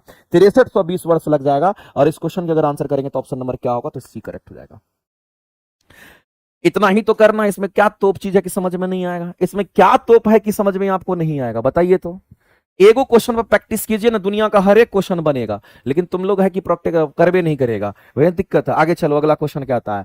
कहता है युग्म उत्पादन की वह प्रक्रिया है, pair production in the process. Pair production की बात कर रहा है, युग्म उत्पादन की वह प्रक्रिया है जिसमें एक इलेक्ट्रॉन तथा एक प्रोटॉन उत्पन्न होते हैं। मेरे भाई यहां पर युग्म उत्पादन की बात कर रहा है, यहां पर पेयर प्रोडक्शन की बात कर रहा है, युग्म उत्पादन की बात कर रहा है, उसके हिसाब से हम लोग देखेंगे। तो एक इलेक्ट्रॉन और एक प्रोटॉन की बात करें, दोनों का तो पेयर होगा नहीं, पेयर हमेशा सामने सामने का होता है, इलेक्ट्रॉन इलेक्ट्रॉन में होता है। इसका मतलब है कि एक अगर हमारा इलेक्ट्रॉन होगा तो एक हमारा एंटी इलेक्ट्रॉन होगा। अगर एक इलेक्ट्रॉन होगा तो एक हमारा एंटी इलेक्ट्रॉन होगा, और एंटी इलेक्ट्रॉन को पॉजिट्रॉन कहते हैं, तो पेयर हमारा होता है। तो मेरे भाई ध्यान रखना, इलेक्ट्रॉन का जस्ट उल्टा एंटी इलेक्ट्रॉन होता है, जिसको हम लोग पॉजिट्रॉन कहते हैं। तो एक इलेक्ट्रॉन एक प्रोटॉन की अगर बात करते हैं तो ये हमारा नहीं होगा। एक प्रोटॉन तथा एक न्यूट्रॉन हमारा नहीं होगा। अगर गामा किरण के फोटोन से, गामा किरण जो हमारा होता है, जो गामा रे हमारा होता है, उसके फोटोन से क्या निकलता है? तो उसके फोटोन से मेरे भाई आपको ध्यान रखना है कि एक इलेक्ट्रॉन निकलता है और एक एंटी इलेक्ट्रॉन निकलता है, और एंटी इलेक्ट्रॉन को ही क्या कहते हैं? पॉजिट्रॉन कहते हैं। इसी एंटी इलेक्ट्रॉन को क्या कहते हैं? इसी पॉजिट्रॉन को क्या कहते हैं? एंटी इलेक्ट्रॉन कहते हैं। इस बात को ध्यान रखना। तो जब कभी भी आपको जोड़ा की बात कर रहा है, युग्म की बात कर रहा है, तो इलेक्ट्रॉन पर हमारा पॉजिटिवली चार्ज, नेगेटिवली चार्ज, और एंटी इलेक्ट्रॉन जिसको पॉजिट्रॉन कहते हैं, इसको हम लोग पॉजिटिवली चार्ज कहते हैं। तो इन दोनों का जोड़ा हमारा उत्पन्न करता है, तो ये गामा किरण हमारा प्रोड्यूस करता है। इस बात को ध्यान रखेंगे। ऑप्शन नंबर सी आपका राइट हो जाएगा। अगर ऐसा होता है तो जो गामा किरण हमारा होगा वो आवेशहीन हो जाएगा। आवेशहीन कहने का मतलब अगर इस पर प्लस चार्ज होगा तो इस पर माइनस चार्ज होगा, फिर इस पर माइनस चार्ज होगा तो इस पर प्लस चार्ज होगा, इस पर जितना माइनस चार्ज होगा उतना ही इस पर प्लस चार्ज होगा। तो जो गामा किरणें हैं वो कहीं ना कहीं हमारा आवेशहीन होता है, उस पर कोई चार्ज नहीं होता है। इसलिए गामा किरण के फोटोन से जो हमारे उत्पादित होते हैं, एक इलेक्ट्रॉन अगर कहेंगे तो एक एंटी इलेक्ट्रॉन कहेंगे, और एक एंटी इलेक्ट्रॉन को क्या कहते हैं? तो पॉजिट्रॉन कहते हैं। मेरे भाई इस क्वेश्चन का आंसर करेंगे सी, हमारा करेक्ट आंसर हो जाएगा, इसमें कोई दिक्कत नहीं है। आगे चलते हैं। अगला है कि परमाणु की संरचना का जो मॉडल प्रस्तावित किया गया था, मेरे भाई ये बात आपको बताना है। बताइए तो ये कौन सा आंसर हम लोग करेंगे करेक्ट? तो सबसे पहला चीज आप समझ लीजिए, परमाणु की संरचना के लिए एक मॉडल प्रस्तावित करने वाले पहले व्यक्ति हमारे कौन थे? Who was the first to propose a model for structure of atom? तो गोल्ड स्टीन मेरे भाई यहां पर कोई मॉडल तैयार नहीं किया था, इन्होंने प्रोटॉन का खोज किया था। नील्स बोर की बात करें, इन्होंने कोई मॉडल नहीं दिया था। हम लोग कहेंगे रदरफोर्ड मॉडल की ही बात कर रहा है। तब किसकी बात कर रहा है? रदरफोर्ड मॉडल की बात कर रहा है। इस बात को ध्यान रखना है। रदरफोर्ड एटॉमिक मॉडल आपको पता होगा, रदरफोर्ड एटॉमिक मॉडल आपको पता होगा, जिन्होंने डाल्टन के कुछ चीज को क्या किया था? गलत साबित किया था, और जाकर के उसमें सुधार किया था। लेकिन रदरफोर्ड का भी जो मामला था वो थोड़ा अधूरा रह गया था। बाद में आए नील्स बोर साहब, उन्होंने पूरी तरीके से इसको सेटिस्फाइड किया था, और नील्स बोर का भी कुछ कमी रह गया था। आगे चल करके दूसरे साइंटिस्ट आए और उनको सही किया था। लेकिन ध्यान रखना मेरे भाई, रदरफोर्ड एटॉमिक मॉडल आप पढ़ते होंगे, और रदरफोर्ड एटॉमिक मॉडल हमारा परमाणु संरचना के लिए होता है। इस बात को ध्यान रखेंगे। और रदरफोर्ड ने क्या किया था? रदरफोर्ड ने अल्फा स्कैटरिंग करा करके न्यूक्लियस का खोज किया था। आप सभी लोग जानते हो, कई बार हमने थ्योरी के क्लासेस में बहुत डिटेल में बताया हुआ है इसको। चलिए आगे हम लोग चलते हैं, अगला क्वेश्चन देखते हैं। अगला कहता है एक हमारा प्रबल विद्युत अपघटय की चालकता क्या होगी, ये आपको बताना है। बहुत अच्छा क्वेश्चन है, इतना अच्छा क्वेश्चन है मेरे भाई कि मुझे तो इस क्वेश्चन से प्यार हो गया, और ये बेहतरीन क्वेश्चन है। इस बात को ध्यान रखना, आपके एग्जाम में ये आ सकता है। अगर किसी के एग्जाम में ये क्वेश्चन अगर आ गया तो ये समझ लीजिए कि बहुत बच्चे इस क्वेश्चन को अटेम्प्ट नहीं कर पाएंगे सही से। सबसे पहले पूछा है तो ई होना चाहिए, सबसे पहले पूछा है तो ई होना चाहिए। सबसे पहले तुम्हारे कहने का मतलब है कि जो प्लम पुडिंग मॉडल था उसकी तुम बात कर रहे हो। यहाँ पर मेरे भाई इस क्वेश्चन का जो आंसर मैंने वेरीफाई भी किया था, इस क्वेश्चन के आंसर जो है रदरफोर्ड ही दिया जा रहा है, रदरफोर्ड को ही मान्यता दिया है। क्योंकि डाल्टन्स की जो बातें थी वो कहानी खत्म हो गई थी। डाल्टन ने बोला था कि परमाणु तरबूज की तरह प्लम पुडिंग मॉडल में उन्होंने बताया था, जो कि उसके पूरी तरीके से वो गलत था। इसलिए उसके बारे में चर्चा हम लोग नहीं कर रहे हैं। रदरफोर्ड ही हम लोग टिक आउट करेंगे। चलो इस क्वेश्चन की अगर बात करते हैं, इस पर फोकस कीजिए, क्वेश्चन आपका अच्छा है। क्वेश्चन कहता है हम इलेक्ट्रोलाइट की बात करते हैं। बताइए सबसे पहले अगर हम आपको जानना चाहते हैं इलेक्ट्रोलाइट हम कहते किसको हैं? इलेक्ट्रोलाइट हम कहते किसको हैं? इलेक्ट्रोलाइट हम उसको कहते हैं मेरे भाई, उस पदार्थ को इलेक्ट्रोलाइट कहते हैं जो वाटर में पूरी तरीके से आयनाइज्ड हो जाता है, जो वाटर में पूरी तरीके से घुलनशील हो जाता है, आयनाइज्ड हो जाता है। इलेक्ट्रोलिसिस आप पढ़ते होंगे, इलेक्ट्रोलिसिस में पानी में नमक मिला देते हैं तो नमक आयनाइज्ड हो जाता है, टूट करके अलग हो जाता है। तो इलेक्ट्रोलाइट्स हम उसको कहते हैं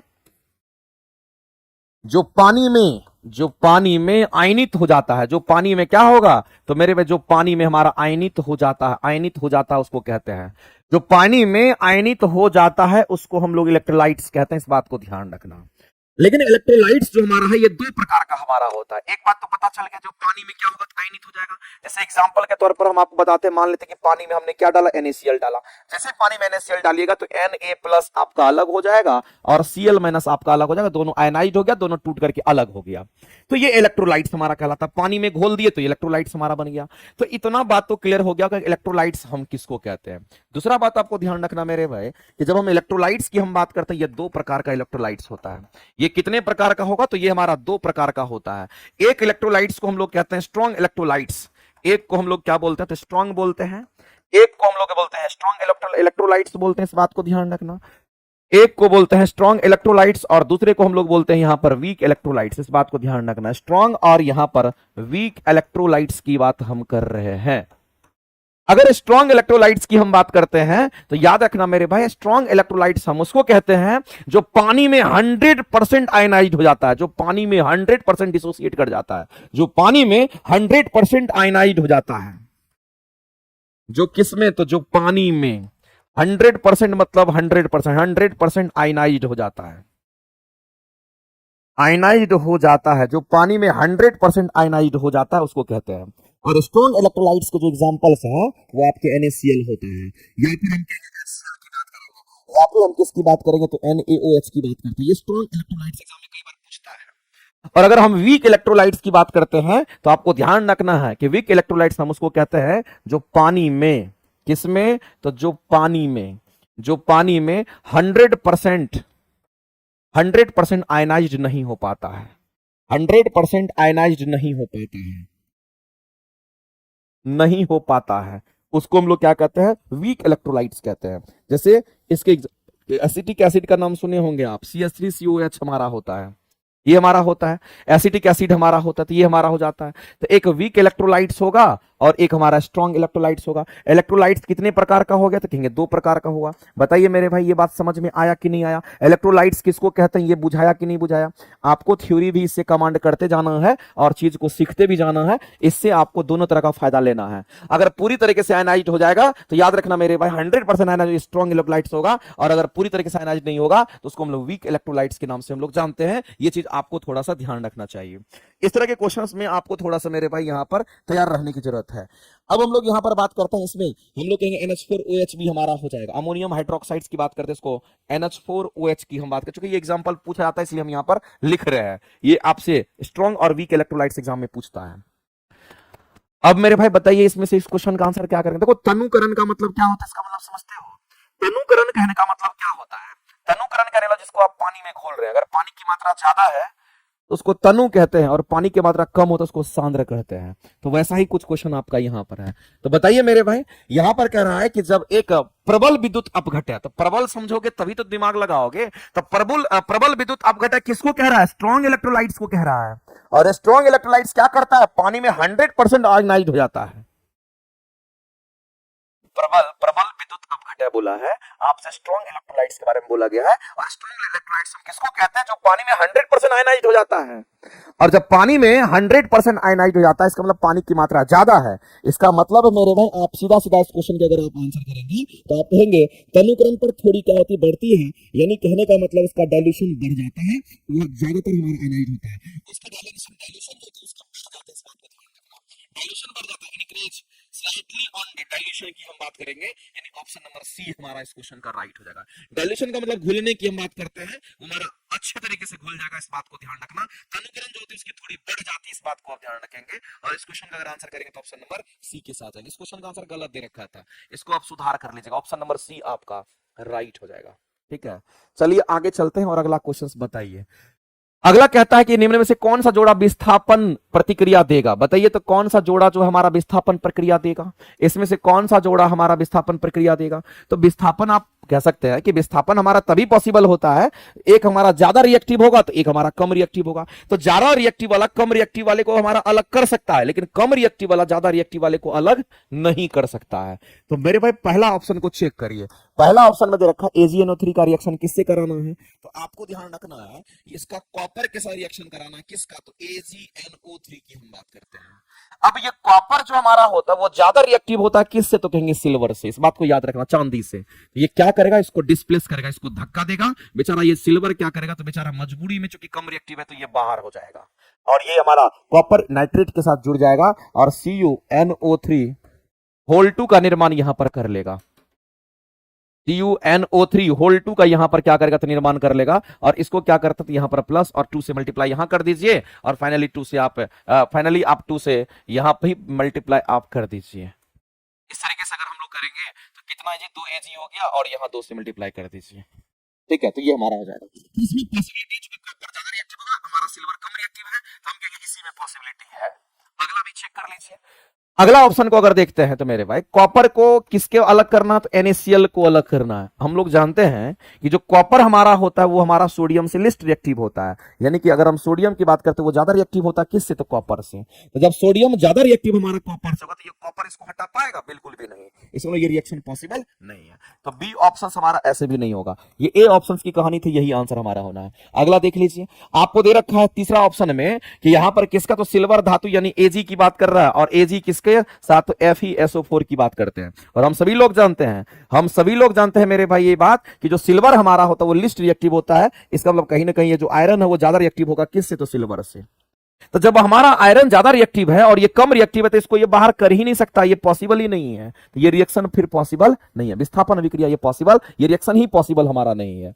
तो मेरे भाई ना तो ऑप्शन सी रिएक्शन हमारा पॉसिबल है, ना तो ऑप्शन बी रिएक्शन हमारा पॉसिबल है, ना तो ये पॉसिबल, ना तो ये पॉसिबल। इसका मतलब इस क्वेश्चन के जो आंसर होंगे, पहला ही ऑप्शन आपका राइट हो जाएगा। बताइए होगा कि नहीं होगा, बताइए होगा कि नहीं होगा, आप सभी लोग बताइए।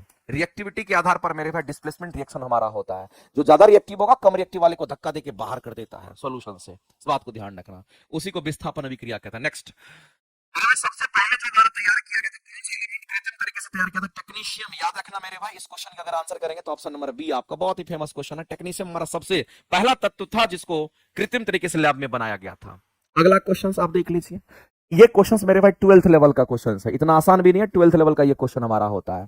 और 12th लेवल के इस क्वेश्चन को अगर हम बात करें तो आपको ध्यान रखना है यहाँ पर मेरे भाई कि कुछ चीज हम लोगों को ध्यान रखना पड़ेगा। हम नोट करके लिख देते हैं, क्योंकि ये काम का चीज है, इसको बस याद रख लीजिएगा।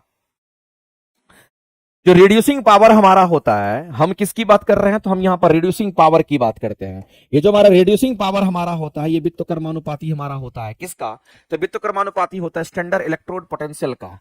स्टैंडर्ड इलेक्ट्रोड पोटेंशियल का ये वित्तकर्मानुपाती होता है। इलेक्ट्रोड पोटेंशियल का हमारा क्या होता है, स्टैंडर्ड इलेक्ट्रोड पोटेंशियल का हमारा वित्तकर्मानुपाती है। स्टैंडर्ड इलेक्ट्रोड पोटेंशियल का वित्तकर्मानुपाती होता है। स्टैंडर्ड इलेक्ट्रोड पोटेंशियल का ये कैसा होगा, तो वित्तकर्मानुपाती होता है। इस बात को ध्यान रखना। एक इक्वेशन तो मेरे भाई ये याद रखना है। दूसरा इक्वेशन आपको याद रखना है कि ऑक्सीडाइजिंग पावर का भी रिलेशन हमारा होता है। एक तो रिड्यूसिंग पावर का होगा, दूसरा हमारा ऑक्सीडाइजिंग पावर के साथ भी रिलेशन रखता है। लेकिन ऑक्सीडाइजिंग पावर अगर रिड्यूसिंग पावर के साथ उल्टा रिलेशन है, तो ऑक्सीडाइजिंग पावर के साथ कैसा रिलेशन होगा, तो याद रखना हमारा समानुपाती का रिलेशन हमारा होता है। ये दो रिलेशंस मेरे भाई आपको याद रहने चाहिए। अगर इस तरह के क्वेश्चंस बनाने हैं तो ये दो को रिलेशन, एक वाला ये वाला रिलेशन याद रखना है, और दूसरा आपको ये वाला रिलेशन याद रखना है। तो आप मेरे भाई किसी भी क्वेश्चंस को सॉल्व करने के लिए इस तरह के फॉर्मूला का यूज करेंगे तो आपकी ये क्वेश्चन बन जाएगा। एक बात बताइए मेरे भाई, आपके सामने में क्या क्वेश्चन पूछा है, आपको दे रखा है ना स्टैंडर्ड इलेक्ट्रोड पोटेंशियल, आपको दे रखा है जिसको SER कह रहे हैं, SEP कह रहे हैं, SEP आपको दे रखा है। SEP क्या है, तो स्टैंडर्ड इलेक्ट्रोड पोटेंशियल हमारा है। और स्टैंडर्ड इलेक्ट्रोड पोटेंशियल आपको दे रखा है 3 गो मेटल का, A मेटल, B मेटल और C मेटल, और उसकी वैल्यू आपको 0.5 -3 वोल्ट और यहां पर -1.5 वोल्ट दे रखा है। तब आपसे रिड्यूसिंग पावर पूछा गया है। इसका मतलब ये दे रखा है, आपसे ये पूछा गया है। इसका मतलब ये हो गया कि जिसका वैल्यू सबसे कम होगा उसका रिड्यूसिंग पावर सबसे ज्यादा होगा। तो बताइए मेरे भाई, आप ही बताइए इस क्वेश्चन के लिए, अगर A है, दूसरा हमारा B है और तीसरा हमारा C है, और A के लिए कितना है, तो 0.5 वोल्ट दे रखा है। B के लिए, A के लिए इतना है, और B के लिए कितना है, तो -3 वोल्ट दे रखा है, और C के लिए कितना दे रखा है, तो मेरे भाई -1.2 वोल्ट दे रखा है। आपसे हम जानना चाहते हैं कि सबसे कम वैल्यू किसकी दिख रही है, तो सबसे कम वैल्यू माइनस में इतना है, तो सबसे कम वैल्यू इसका है। तो जिसका मेरे भाई माइनस में सबसे कम वैल्यू दे रखा है, स्टैंडर्ड इलेक्ट्रोड पोटेंशियल की वैल्यू सबसे कम, जिसका, क्योंकि ये पोटेंशियल इसलिए भी लिखा हुआ है, भी लगा हुआ है, तो सबका electrode potential value, standard electrode potential value जिसका सबसे कम होगा, उसका रिड्यूसिंग पावर सबसे अधिक होगा। तो बताइए मेरे भाई, इस तरीके से हम आपसे जानना चाहते हैं रिड्यूसिंग पावर सबसे अधिक किसका होगा। कहेंगे रिड्यूसिंग पावर का जब ऑर्डर लिखेंगे, रिड्यूसिंग पावर बी का हमारा सबसे अधिक हो जाएगा। उसके बाद उसके बाद ये होगा, और सबसे हम कहेंगे हमारा ये हो जाएगा। इस तरीके से मेरे भाई हम लोग कैलकुलेट करेंगे। तो रिड्यूसिंग पावर जिसका सबसे कम होगा, जिसका स्टैंडर्ड इफेक्टिव पोटेंशियल सबसे कम होगा, उसका रिड्यूसिंग पावर हमारा ज्यादा होगा। तो ये किसका ऑर्डर है? तो ये रिड्यूसिंग पावर का ऑर्डर हमने लिखा है यहाँ पर। ये किसका ऑर्डर है? तो ये आपको ध्यान रखना है, ये रिड्यूसिंग पावर का आपके सामने ऑर्डर लिखा गया है। तो B, C, E, यानी ऑप्शन नंबर कौन सी है? तो ऑप्शन नंबर बी करेक्ट हो जाएगा। ये अगर ऑक्सीडाइजिंग पावर पूछता तो फिर आंसर आपका कुछ और होता, फिर आंसर आपका कुछ और होता है। इस हिसाब से आप इसको ध्यान में रखेंगे। याद रहेगा तो इसको बनाने का फिर मामला गड़बड़ा जाएगा। चलिए आगे चलते हैं। अगला, निम्नलिखित में से फर्श टाइल्स बनाने के लिए उपयोग किया जाता है मेलामाइन। मेलामाइन का इस्तेमाल करते हैं, किसको बनाने के लिए करते हैं? तो फर्श टाइल्स बनाने के लिए इस्तेमाल किया जाता है मेलामाइंस का। मेलामाइंस मेरे भाई क्या है? तो कहेंगे पॉलीमर के रूप में हमारा काम करता है। ये वाला मेलामाइन एक हमारा एग्जांपल्स है किसका? तो मेलामाइन हमारा क्या? तो थर्मोसेटिंग पॉलीमर होता है, इस बात को ध्यान रखना। तो एक हमारा थर्मोस्टैटिक, एक हमारा थर्मोप्लास्टिक पॉलीमर और एक हमारा थर्मोसेटिंग पॉलीमर होता है। नहीं जानते हैं तो इसको आप जान लीजिए, चूंकि बड़े काम का चीज होता है। एक हमारा थर्मोप्लास्टिक पॉलीमर होता है, एक थर्मोप्लास्टिक पॉलीमर हमारा होता है। थर्मोप्लास्टिक पॉलीमर हम उसको कहते हैं गर्म किए फैल गया, ठंडा किए अपने शेप में आ गया। गर्म करने पर मुलायम हो गया, ठंडा करने पर हार्ड हो गया। यानी कि जो आप अपनी अवस्था को बदल सकता है, गर्म करने पर मुलायम हो गया, ठंडा करने पर हार्ड हो गया, उसको थर्मोप्लास्टिक पॉलीमर कहते हैं।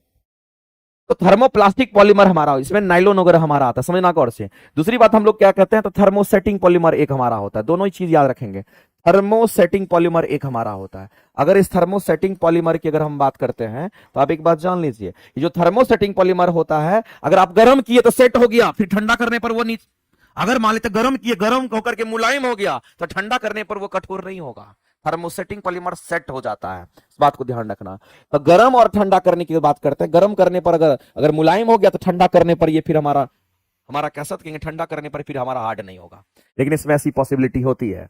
तो थर्मोसेटिंग पॉलीमर का ही एग्जांपल हमारा मेलामाइन होता है, इस बात को आप ध्यान रखेंगे। तो मेरे भाई इसी का एग्जांपल हमारा क्या? तो कहेंगे बेकेलाइट होता है। ये पॉलीमर है, इसी का एग्जांपल क्या होगा? कहेंगे हम लोग बेकेलाइट की हम बात करते हैं। इसी का एग्जांपल हमारा क्या होगा? कहेंगे मेलामाइन की हम बात करते हैं। इसी का एग्जांपल हमारा मेलामाइन होता है, इस बात को ध्यान रखेंगे। इसी का एग्जांपल हमारा क्या होता है? एपॉक्सी रेजिन्स भी होता है। रेजिन्स की हम बात करते हैं, इसी का एग्जांपल हमारा होता है। रेजिन्स भी होता है। इसी का एग्जांपल हमारा पॉलिस्टर भी होता है। इसी का एग्जांपल हमारा पॉलिस्टर होता है। इसको तो याद रखना पड़ेगा, दूसरा कोई उपाय नहीं है। और इसी का एग्जांपल हमारा वल्केनाइज्ड रबर होता है। वल्केनाइज्ड, जिसको लैब में बनाते हैं जिस रबर को, वल्केनाइज्ड रबर की हम बात करते हैं। ये ऐसा है मेरे भाई, एक बार गर्म कर दोगे सॉफ्ट हो जाएगा, तो दोबारा ठंडा करने पर हार्ड नहीं होता है। लेकिन थर्मोप्लास्टिक का काम तो उल्टा होता है। थर्मोप्लास्टिक पॉलीमर में नाइलोन को याद रखिएगा, किसको? तो याद रखना ये नाइलोन हमारा होता है। या फिर एक्राइलिक की हम बात करते हैं, एक्राइलिक हमारा हो गया। या फिर याद रखना मेरे भाई टेफ्लॉन की हम बात करते हैं। या फिर याद रखना पॉलिस्टर हमारा, पीवीसी भी हमारा इसी में आता है। और पॉलिस्टर की हम बात करते हैं तो वो भी हमारा, पॉलिस्टरीन हमारा इसमें होगा। पॉलीस्टाइरीन की हम बात करते हैं तो ये हमारा इसमें होता है। पॉलीस्टाइरीन हमारा होता है। पॉलीकार्बोनेट हमारा होता है। पॉलीकार्बोनेट हमारा होता है, इस बात को आप ध्यान, इतने एग्जांपल आपको याद रखने पड़ेंगे तभी काम बनेगा। तो इसको तो कम से कम आपको घोंट के पीना पड़ेगा। हाँ, थर्मोप्लास्टिक और थर्मोसेटिंग में क्या अंतर है तो वो आपको थोड़ा सा मैंने बता दिया। दूसरी बात, एक और चीज हम आपको बता देते हैं जो अलग से, अगर कोई थर्मोप्लास्टिक पॉलीमर होता है तो याद रखना मेरे भाई, इसमें हमारा कैसा होगा? कहेंगे इसमें हमारा यहाँ पर एडिशन रिएक्शन हमारा होता है। इसमें कैसा कहेंगे? हमारा एडिशन रिएक्शन होता है, इस बात को ध्यान रखना। यहां पर कैसा रिएक्शन होगा? इसमें एडिशन रिएक्शन हमारा होता है, इस बात को ध्यान रखना। जबकि अगर हम लोग थर्मोसेटिंग पॉलीमर की बात करते हैं, इसमें कंडेंसेशन रिएक्शन हमारा होता है। इसमें एडिशन पॉलीमराइजेशन होता है, एडिशन रिएक्शन नहीं कह करके एडिशन पॉलीमराइजेशन की हम बात कर लेते हैं। इसको एडिशन पॉलीमराइजेशन हम लोग कह देते हैं। इसको हम लोग क्या कहेंगे? कंडेंसेशन, ध्यान रखें, कंडेंसेशन पॉलीमराइजेशन हम लोग कहते हैं, इस बात को ध्यान रखना। और जो कंडेंसेशन पॉलीमराइजेशन हमारा होता है, ये क्रॉस चेन होता है। ये कैसा होता है? तुम्हारा क्रॉस्ड होता है। ये कैसा होगा तो आपको ध्यान रखना है, ये हमारा क्रॉस्ड चेन हमारा बनाता है, इसमें क्रॉस चेन का लिंक होता है। और एडिशन पॉलीमर में हमारा कैसा? तो लॉन्ग चेन हमारा बनता है। इसमें कैसा? तो हमारा लॉन्ग चेन पॉलीमर हमारा होता है। ये सब छोटे छोटे याद रखना पड़ेगा। थर्मोसेटिंग कंडेंसेशन होता है और थर्मोप्लास्टिक एडिशन होता है। वैसे इस क्वेश्चन की अगर बात करते हैं, मेलामाइन आपसे पूछा गया है, तो मेलामाइन आप देख लीजिए यहां पर दे रखा है। और मेलामाइन हमारा किसका पॉलीमर? कहेंगे थर्मोसेटिंग पॉलीमर को मेलामाइन कहते हैं। थर्मोसेटिंग पॉलीमर को गर्म करेंगे तो सेट हो जाएगा। यानी इस क्वेश्चन का अगर आंसर करेंगे तो ऑप्शन नंबर हमारा कौन सा होगा? तो थर्मोसेटिंग पॉलीमर, यानी कि ऑप्शन नंबर सी आपका राइट हो जाएगा। नेक्स्ट, अगला निम्नलिखित कौन सा हाइड्रोजन द्वारा चालित फ्यूल सेल इलेक्ट्रिक वाहनों से निकलने वाले निर्वातक नली उत्सर्जन है? ये क्वेश्चन आपसे पूछा गया है, बताइए मेरे भाई। थोड़ा टफ टफ क्वेश्चन रहता है, एक्सप्लेनेशन में टाइम लगता है, इजी क्वेश्चन नहीं है कि फटाफट करके निकल लिए, ठीक है। तो अगला क्वेश्चन हमारे सामने में कहता है कौन सा हाइड्रोजन द्वारा चलित फ्यूल सेल की हम बात कर रहा है। तो हाइड्रोजन द्वारा चलित फ्यूल सेल कहने का मतलब मेरे भाई हाइड्रोजन फ्यूल सेल की ये बात कर रहा है। ये किसकी बात कर रहा है? तो आपको ध्यान रखना है, ये हाइड्रोजन फ्यूल सेल की बात कर रहा है। आगे आने वाले समय में आपको पता होना चाहिए हाइड्रोजन एज ए फ्यूल की तरह हमारा इस्तेमाल होगा, क्योंकि हाइड्रोजन से बहुत ज्यादा मात्रा में एनर्जी रिलीज करता है, इसलिए हाइड्रोजन को आगे आने वाले समय में इस्तेमाल किया जा सकता है। इसलिए हाइड्रोजन को हम लोग क्या कहते हैं? तो भविष्य का ईंधन भी कहते हैं, इस बात को ध्यान रखना। अब अगर हाइड्रोजन को जलाना, चूंकि हाइड्रोजन फ्यूल के रूप में हमारा है, हाइड्रोजन को जलाना है तो किसी भी चीज को जलाने के लिए क्या चाहिए? ऑक्सीजन चाहिए। जब आप हाइड्रोजन को जलाओगे ऑक्सीजन के साथ में, तो ऐसी परिस्थिति में आपको क्या मिलेगा? तो आपको मेरे भाई यहां पर इलेक्ट्रिसिटी तो मिलेगा, क्योंकि आप इलेक्ट्रिसिटी ही पैदा करने के लिए ऐसा करते हैं, इलेक्ट्रिसिटी मिलेगा, लेकिन साथ में आप कहेंगे हमारा हाइड्रोजन है और ऑक्सीजन है, दोनों हमारा H2O बना लेगा, यानी कि जलवाष्प भी बना लेगा, और जलवाष्प का केमिकल फॉर्मूला H2O होता है।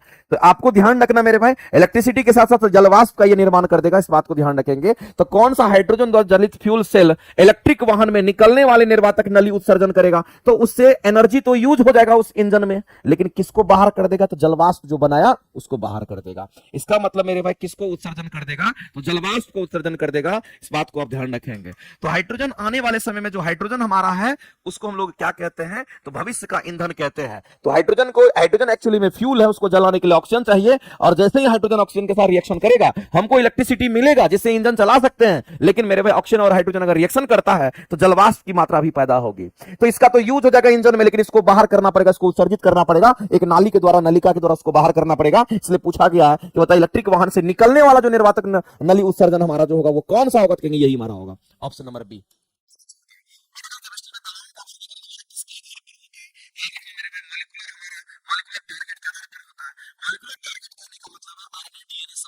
हमारा होता है, इस बात को ध्यान रखेंगे। आगे चलते हैं, अगला चूहे मारने का जो जहर होता है इसका रासायनिक पदार्थ हमारा जो बनता है वो किससे बनता है? मेरे पास चूहे मारने की दवाई को रोडेंटिसाइड के नाम से हम लोग जानते हैं। चूहे मारने का जो जहर होता है इसको क्या कहते हैं? इसको हम लोग इंग्लिश में बोलेंगे तो रोडेंटिसाइड के नाम से जानते हैं, ये बात आपको ध्यान रखना। इसको इंग्लिश में हम लोग क्या कहते हैं? तो इंग्लिश में इसको रोडेंटिसाइड के नाम से हम लोग जानते हैं, और ये चूहा मारने की दवाई है। तो रोडेंटिसाइड की अगर बात करते हैं इसमें जो सबसे ज्यादा इस्तेमाल हमारा तो जिंक फॉस्फाइड, याद रखना हम किसकी बात कर रहे हैं? तो हम यहाँ पर जिंक फॉस्फाइड की बात करते हैं। ये जिंक फॉस्फाइड बहुत ही ज्यादा फेमस है, ये केमिकल्स हमारा यूज होता है, जिंक फॉस्फाइड का इस्तेमाल होता है। बताइए इस क्वेश्चन का आंसर क्या करेंगे? सी ऑप्शन हमारा हो सकता है क्या? यहां पर मेरे भाई इस क्वेश्चन का आंसर हम लोग करने के लिए अगर जाएंगे तो ए तो नहीं होगा, ये भी नहीं होगा। पोटासियम साइनाइड की हम बात करते हैं, क्या इसका इस्तेमाल किया जाता है? मेरे हिसाब से तो जिंक फॉस्फाइड ही इस्तेमाल ज्यादातर होता है। रोडेंटिसाइड जो बनता है वो इसी से बनता है। मुझे लग रहा है कि इस क्वेश्चन का आंसर में भी गलत दे रखा है। इस क्वेश्चन के जो आंसर्स होने चाहिए मेरे भाई, इस क्वेश्चन के जो आंसर्स होने चाहिए उपयुक्त में से कोई नहीं होना चाहिए। रोडेंटिसाइड में जिंक फॉस्फाइड ही होता है हमारा। तो इस क्वेश्चन का जो आंसर आप करेंगे तो ऑप्शन नंबर ई के साथ आप जाइएगा, यही हमारा मुख्य रूप से होता है, इस बात को ध्यान रखें। चूहे मारने की दवाई में जो रासायनिक पदार्थ हमारा बनता है, किस रासायनिक पदार्थ से कहेंगे? जिंक फॉस्फाइड से बनता है। वाष्प मिथेन रिफॉर्मिंग तकनीक जो हमारा होता है वो किसके लिए होता है? तो मेरे भाई वाष्प मिथेन रिफॉर्मिंग तकनीक जो हमारा होता है वो किसके लिए इस्तेमाल होता है? ये क्वेश्चन आपसे पूछा गया है, बताइए। अरे कुछ आइडिया है तो मेरे भाई बताइए इस क्वेश्चन का आंसर क्या करेंगे? तो वाष्प मिथेन रिफॉर्मिंग तकनीक जो हमारा इस्तेमाल होता है ये किसके लिए इस्तेमाल होता है? तो आपको ध्यान रखना है, ये इस्तेमाल होता है हमारा किसके लिए? तो ग्रे हाइड्रोजन के लिए हमारा इस्तेमाल होता है।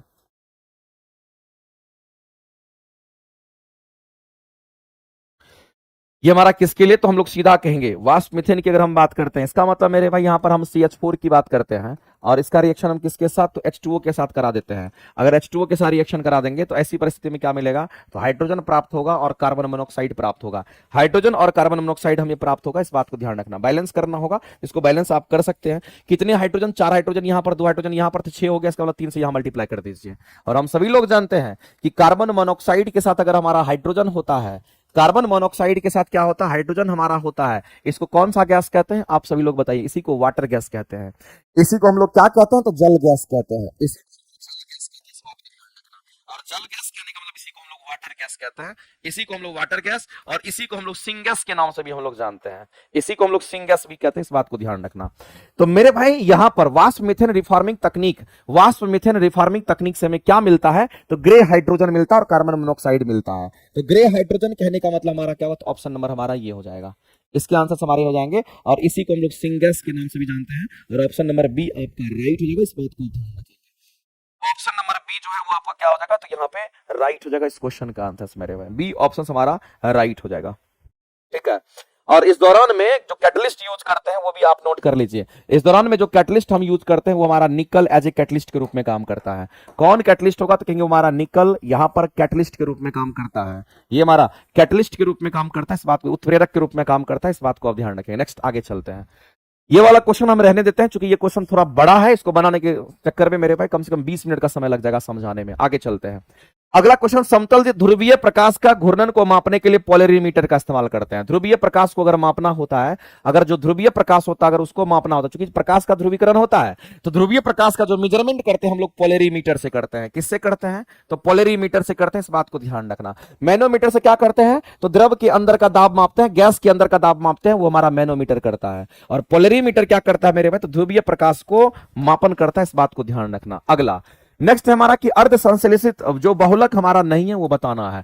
कौन सा इसमें से हमारा अर्ध संश्लेषित बहुलक नहीं है, ये आपको बताना है। तो अर्ध संश्लेषित बहुलक हमारा कौन सा नहीं है मेरे भाई, इसमें से हम लोग को बताना है। तो अर्ध यानी कि सेमी सिंथेटिक पॉलीमर की बात कर रहा है, सेमी सिंथेटिक पॉलीमर की बात कर रहा है, इस बात को ध्यान रखेंगे।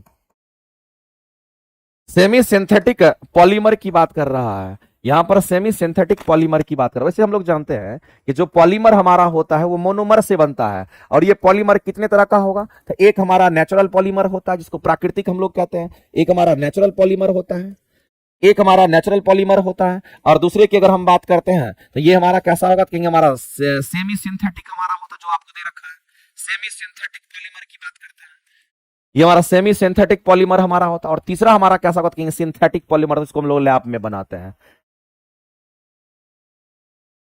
इस बात को ध्यान रखना। अगर पॉलीमर की बात करते हैं, ये 3 प्रकार का हमारा पॉलीमर होता है, ये बात आपको ध्यान रखना।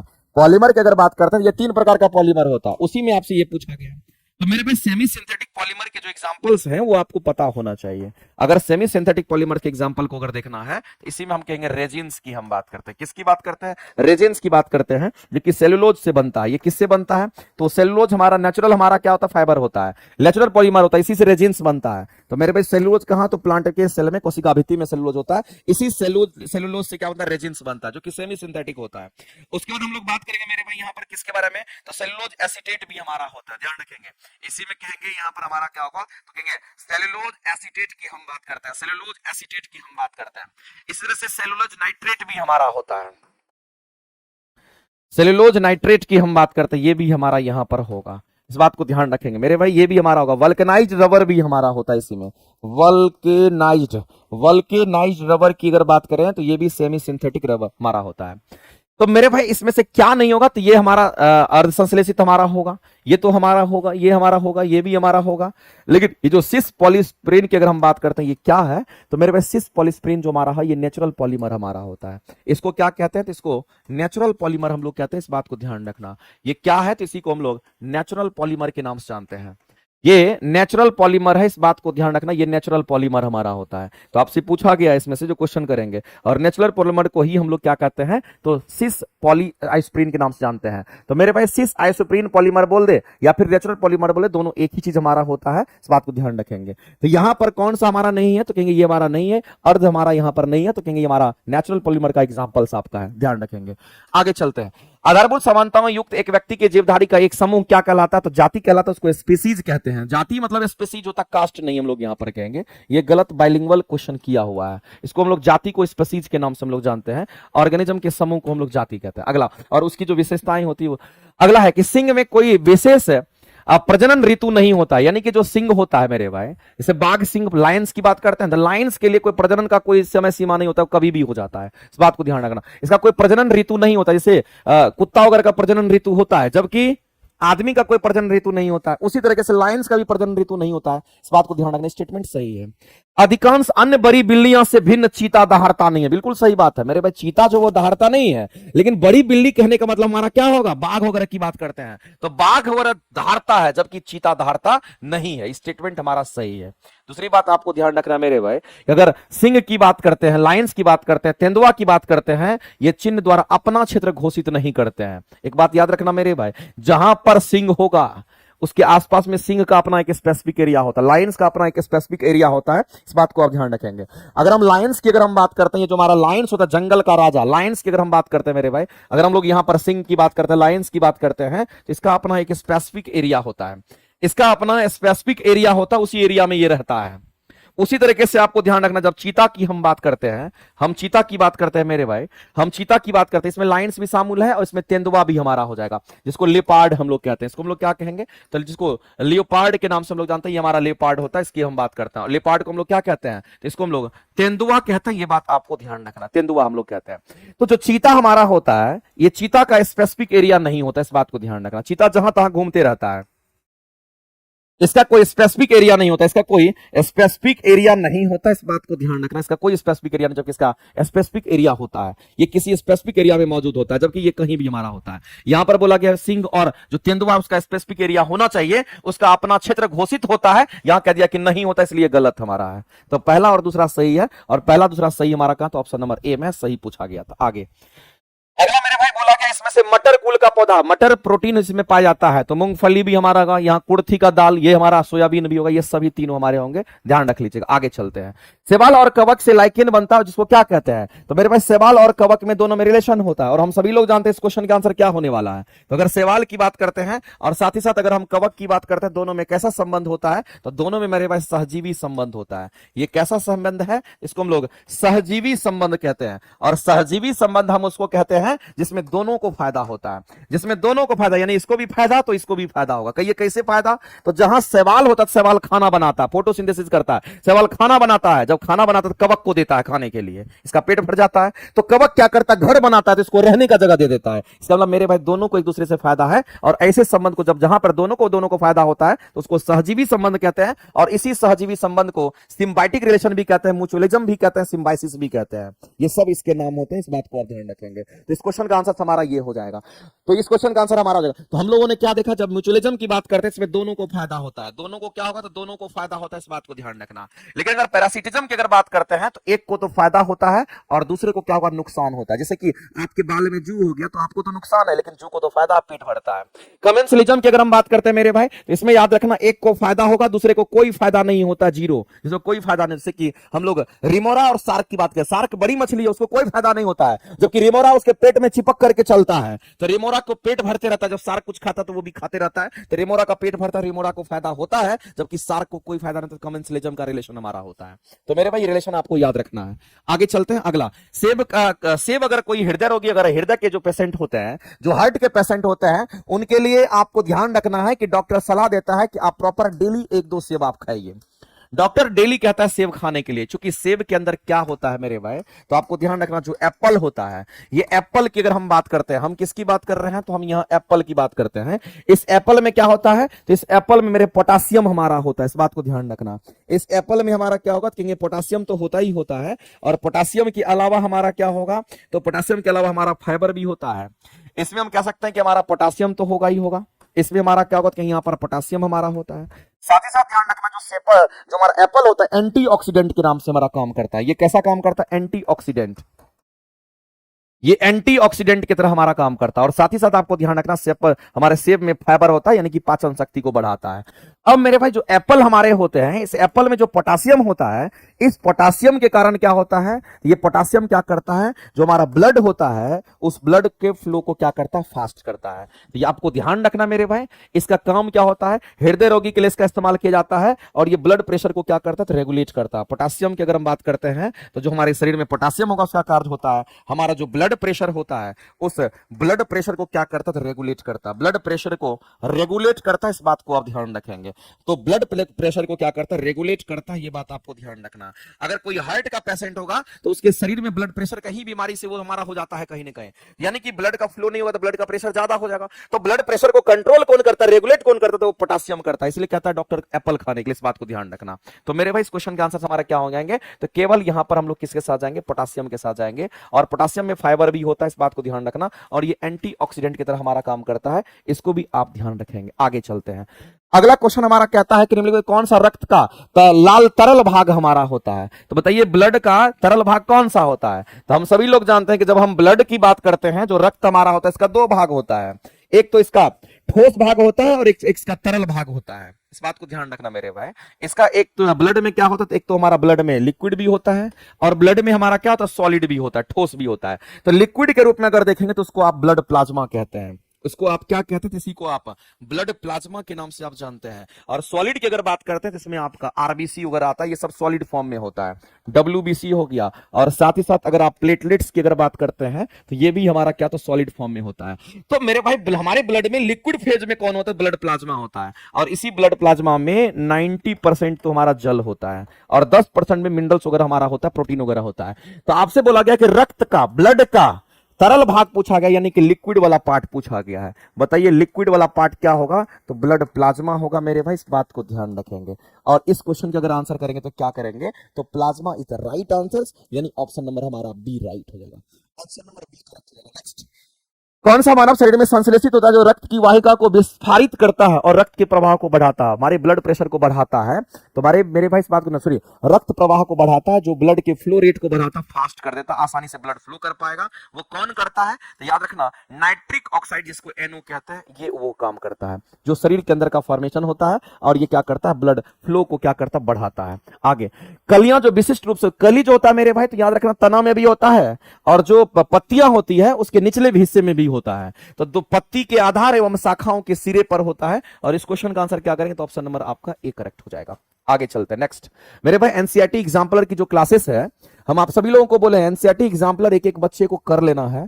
इस बार का एनसीईआरटी एग्जाम्पलर में अपडेटेड कंटेंट हम आपके लिए लेकर के आ रहे हैं। 2 जून से हमारी क्लासेस चलेगी प्लेटफॉर्म बाय नवीन कुमार सिंह एप्लीकेशन पर। एनसीईआरटी एग्जाम्पलर के बेहतरीन क्वेश्चन आपको वो क्वेश्चन मिलेगा मेरे में प्रैक्टिस करने के लिए जिस क्वेश्चन का रिक्वायरमेंट आपको एग्जाम में है। इसीलिए एनसीईआरटी एग्जाम्पलर के एक एक क्वेश्चंस को हम बहुत ही बढ़िया तरीके से डिस्कस करेंगे। और ये प्लेटफॉर्म बाय नवीन कुमार सिंह एप्लीकेशन पर जाकर के देखिएगा, सर्च कीजिएगा एनसीईआरटी एग्जाम्पलर, ये आपको देख जाएगा बैच, तो यहां से आप कर सकते हैं। तो मेरे भाई आपको कहीं ना कहीं बहुत ज्यादा बेनिफिट होगा। अगला करा कि किस कुल के पौधे टापा कपड़ा बनाता है, तो याद रखना पड़ेगा। और इसको हम लोग क्या कहते हैं, कौन सा कुल का पौधा हमारा है, कौन सा कुल का पौधा, तो मोरेसी। मोरेसी, ये सब क्वेश्चन आपका नहीं पूछता, ये सब एसएससी में क्वेश्चन पूछता है, इसको आप ऐसे नेग्लेक्ट कर सकते हैं। अगला कह रहा है मेरे भाई, कौन सा mRNA जिसको मैसेंजर आरएनए वैक्सीन कहते हैं, जिसका उपयोग कोविड-19 संक्रमण के विरुद्ध किया गया था। तो मेरे भाई कोविड-19 संक्रमण के विरुद्ध जो किया गया था, अमेरिका की एक कंपनी थी जिसका नाम है मॉडर्ना। अमेरिका की एक कंपनी, इसका नाम है मॉडर्ना। उन्होंने मेरे भाई यहां पर जो कोविड वैक्सीन तैयार किया था, तो उसी में मैसेंजर आरएनए का इस्तेमाल किया था उन्होंने। तो मॉडर्ना एक कंपनी का नाम है जो कहां का है, तो यूएसए का है, अमेरिका का है। इस बात को आप ध्यान रखेंगे। आगे, तपेदिक रोग किससे होता है, तो बैक्टीरिया से होता है। और किस बैक्टीरिया से, तो माइकोबैक्टीरियम बैक्टीरिया से ट्यूबरकुलोसिस होता है, ध्यान रखेंगे। मधुमेह जो एक बहुत ही सामान्य विकार संबंधित हमारा किससे होता है, तो मेरे भाई एक बात बताइए, हम सभी लोग जानते हैं पेंक्रियाज का नाम सुने होंगे, और पेंक्रियाज को क्या बोलते हैं, तो इसी को अग्न्याशय बोलते हैं, पेंक्रियाज को अग्न्याशय बोलते हैं। और इस पेंक्रियाज में क्या होता है, तो लंगरहांस की दीपिका आप सभी लोग जानते होंगे। इसी में क्या होता है, लंगरहांस की दीपिका, लंगरहांस की जो दीपिका होती है वो यहां पर होता है, लंगरहांस की दीपिका। और लंगरहांस की दीपिका में हमारा क्या होता है, तो अल्फा सेल होता है, और इसी में हमारा क्या होता है, बीटा सेल होता है, और इसी में हमारा क्या होता है, कहेंगे इसी में हमारा डेल्टा सेल भी हमारा होता है। लेकिन हम इस बीटा सेल की बात करते हैं, इसी बीटा सेल से इंसुलिन हार्मोन का सिक्रेशन होता है। जो इंसुलिन हार्मोन का सिक्रेशन होता है वो यहीं से होता है, और यही इंसुलिन हार्मोन का सिक्रेशन होता है, और यही इंसुलिन हार्मोन का जो कार्य होता है मेरे भाई, वो क्या होता है, याद रखना, हमारे ब्लड में ग्लूकोज लेवल BGL को ब्लड ग्लूकोज लेवल को ये क्या करता है, तो कंट्रोल करने का काम करता है। लेकिन आपको ध्यान रखना, अगर किसी में इंसुलिन हार्मोन का सिक्रेशन अगर कम हो जाता है या इंसुलिन हार्मोन की कमी हो जाती है, उनको मधुमेह जैसा बीमारी होता है। तो मेरे भाई ये किससे रिलेटेड है, ये किससे रिलेटेड, अग्न्याशय से रिलेटेड हमारा है। क्या ये किडनी से रिलेटेड है? नहीं। क्या ये हमारा यहां पर पित्ताशय से रिलेटेड, गोल ब्लैडर से रिलेटेड है? नहीं। क्या ये हमारे लीवर से रिलेटेड है? नहीं। तो मेरे भाई इसमें से हमारा कोई नहीं, ये हमारे अग्न्याशय से रिलेटेड है, जो कि ऑप्शन में है नहीं। तो आंसर इसका क्या करेंगे, ऑप्शन नंबर ई के साथ तब जाएंगे, और ऑप्शन नंबर ई हमारा करेक्ट होना चाहिए था। और पैंक्रियाज की अगर हम बात करते हैं, तो जो पैंक्रियाज हमारा होता है मेरे भाई, ये हमारा एंजाइम और हार्मोन दोनों का सिक्रेशन करता है, इसलिए पैंक्रियाज को हम लोग क्या कहते हैं, तो इसको हम लोग एक्सोक्राइन और या फिर अंतःस्रावी और बाह्यस्रावी दोनों ग्रंथि के नाम से हम लोग जानते हैं, ध्यान रखिएगा। आगे चलते हैं, अगला मेरे भाई मिलान करना है। तो रेनेटिन जो होता है हमारा पनीर में एंजाइम्स के रूप में हमारा काम करता है, ये स्टेटमेंट सही है। और जो बायोटेक्नोलॉजी उसमें किसका इस्तेमाल किया जाता है, तो प्लाज्मिड का इस्तेमाल किया जाता है, और प्लाज्मिड क्या है, तो बैक्टीरिया के रूप में होता है। तो ये सब हमारा सही है। और गोल्डन चावल जो हमारा होता है, इसमें हम कहते हैं विटामिन ए भरपूर मात्रा में होता है। ये तीनों के तीनों स्टेटमेंट सही है, ये तीनों के तीनों स्टेटमेंट सही है। तो कौन सा सुमेलित नहीं है, सुमेलित बताओ कौन सा इसमें से नहीं है। तो मुझको लग रहा है कि उपयुक्त में से कोई नहीं हो जाएगा, और आंसर क्या करोगे मेरे भाई, सीधा सीधा आंसर करोगे, उपयुक्त में से कोई नहीं, आंसर आपके राइट हो जाएगा। नेक्स्ट आगे चलते हैं।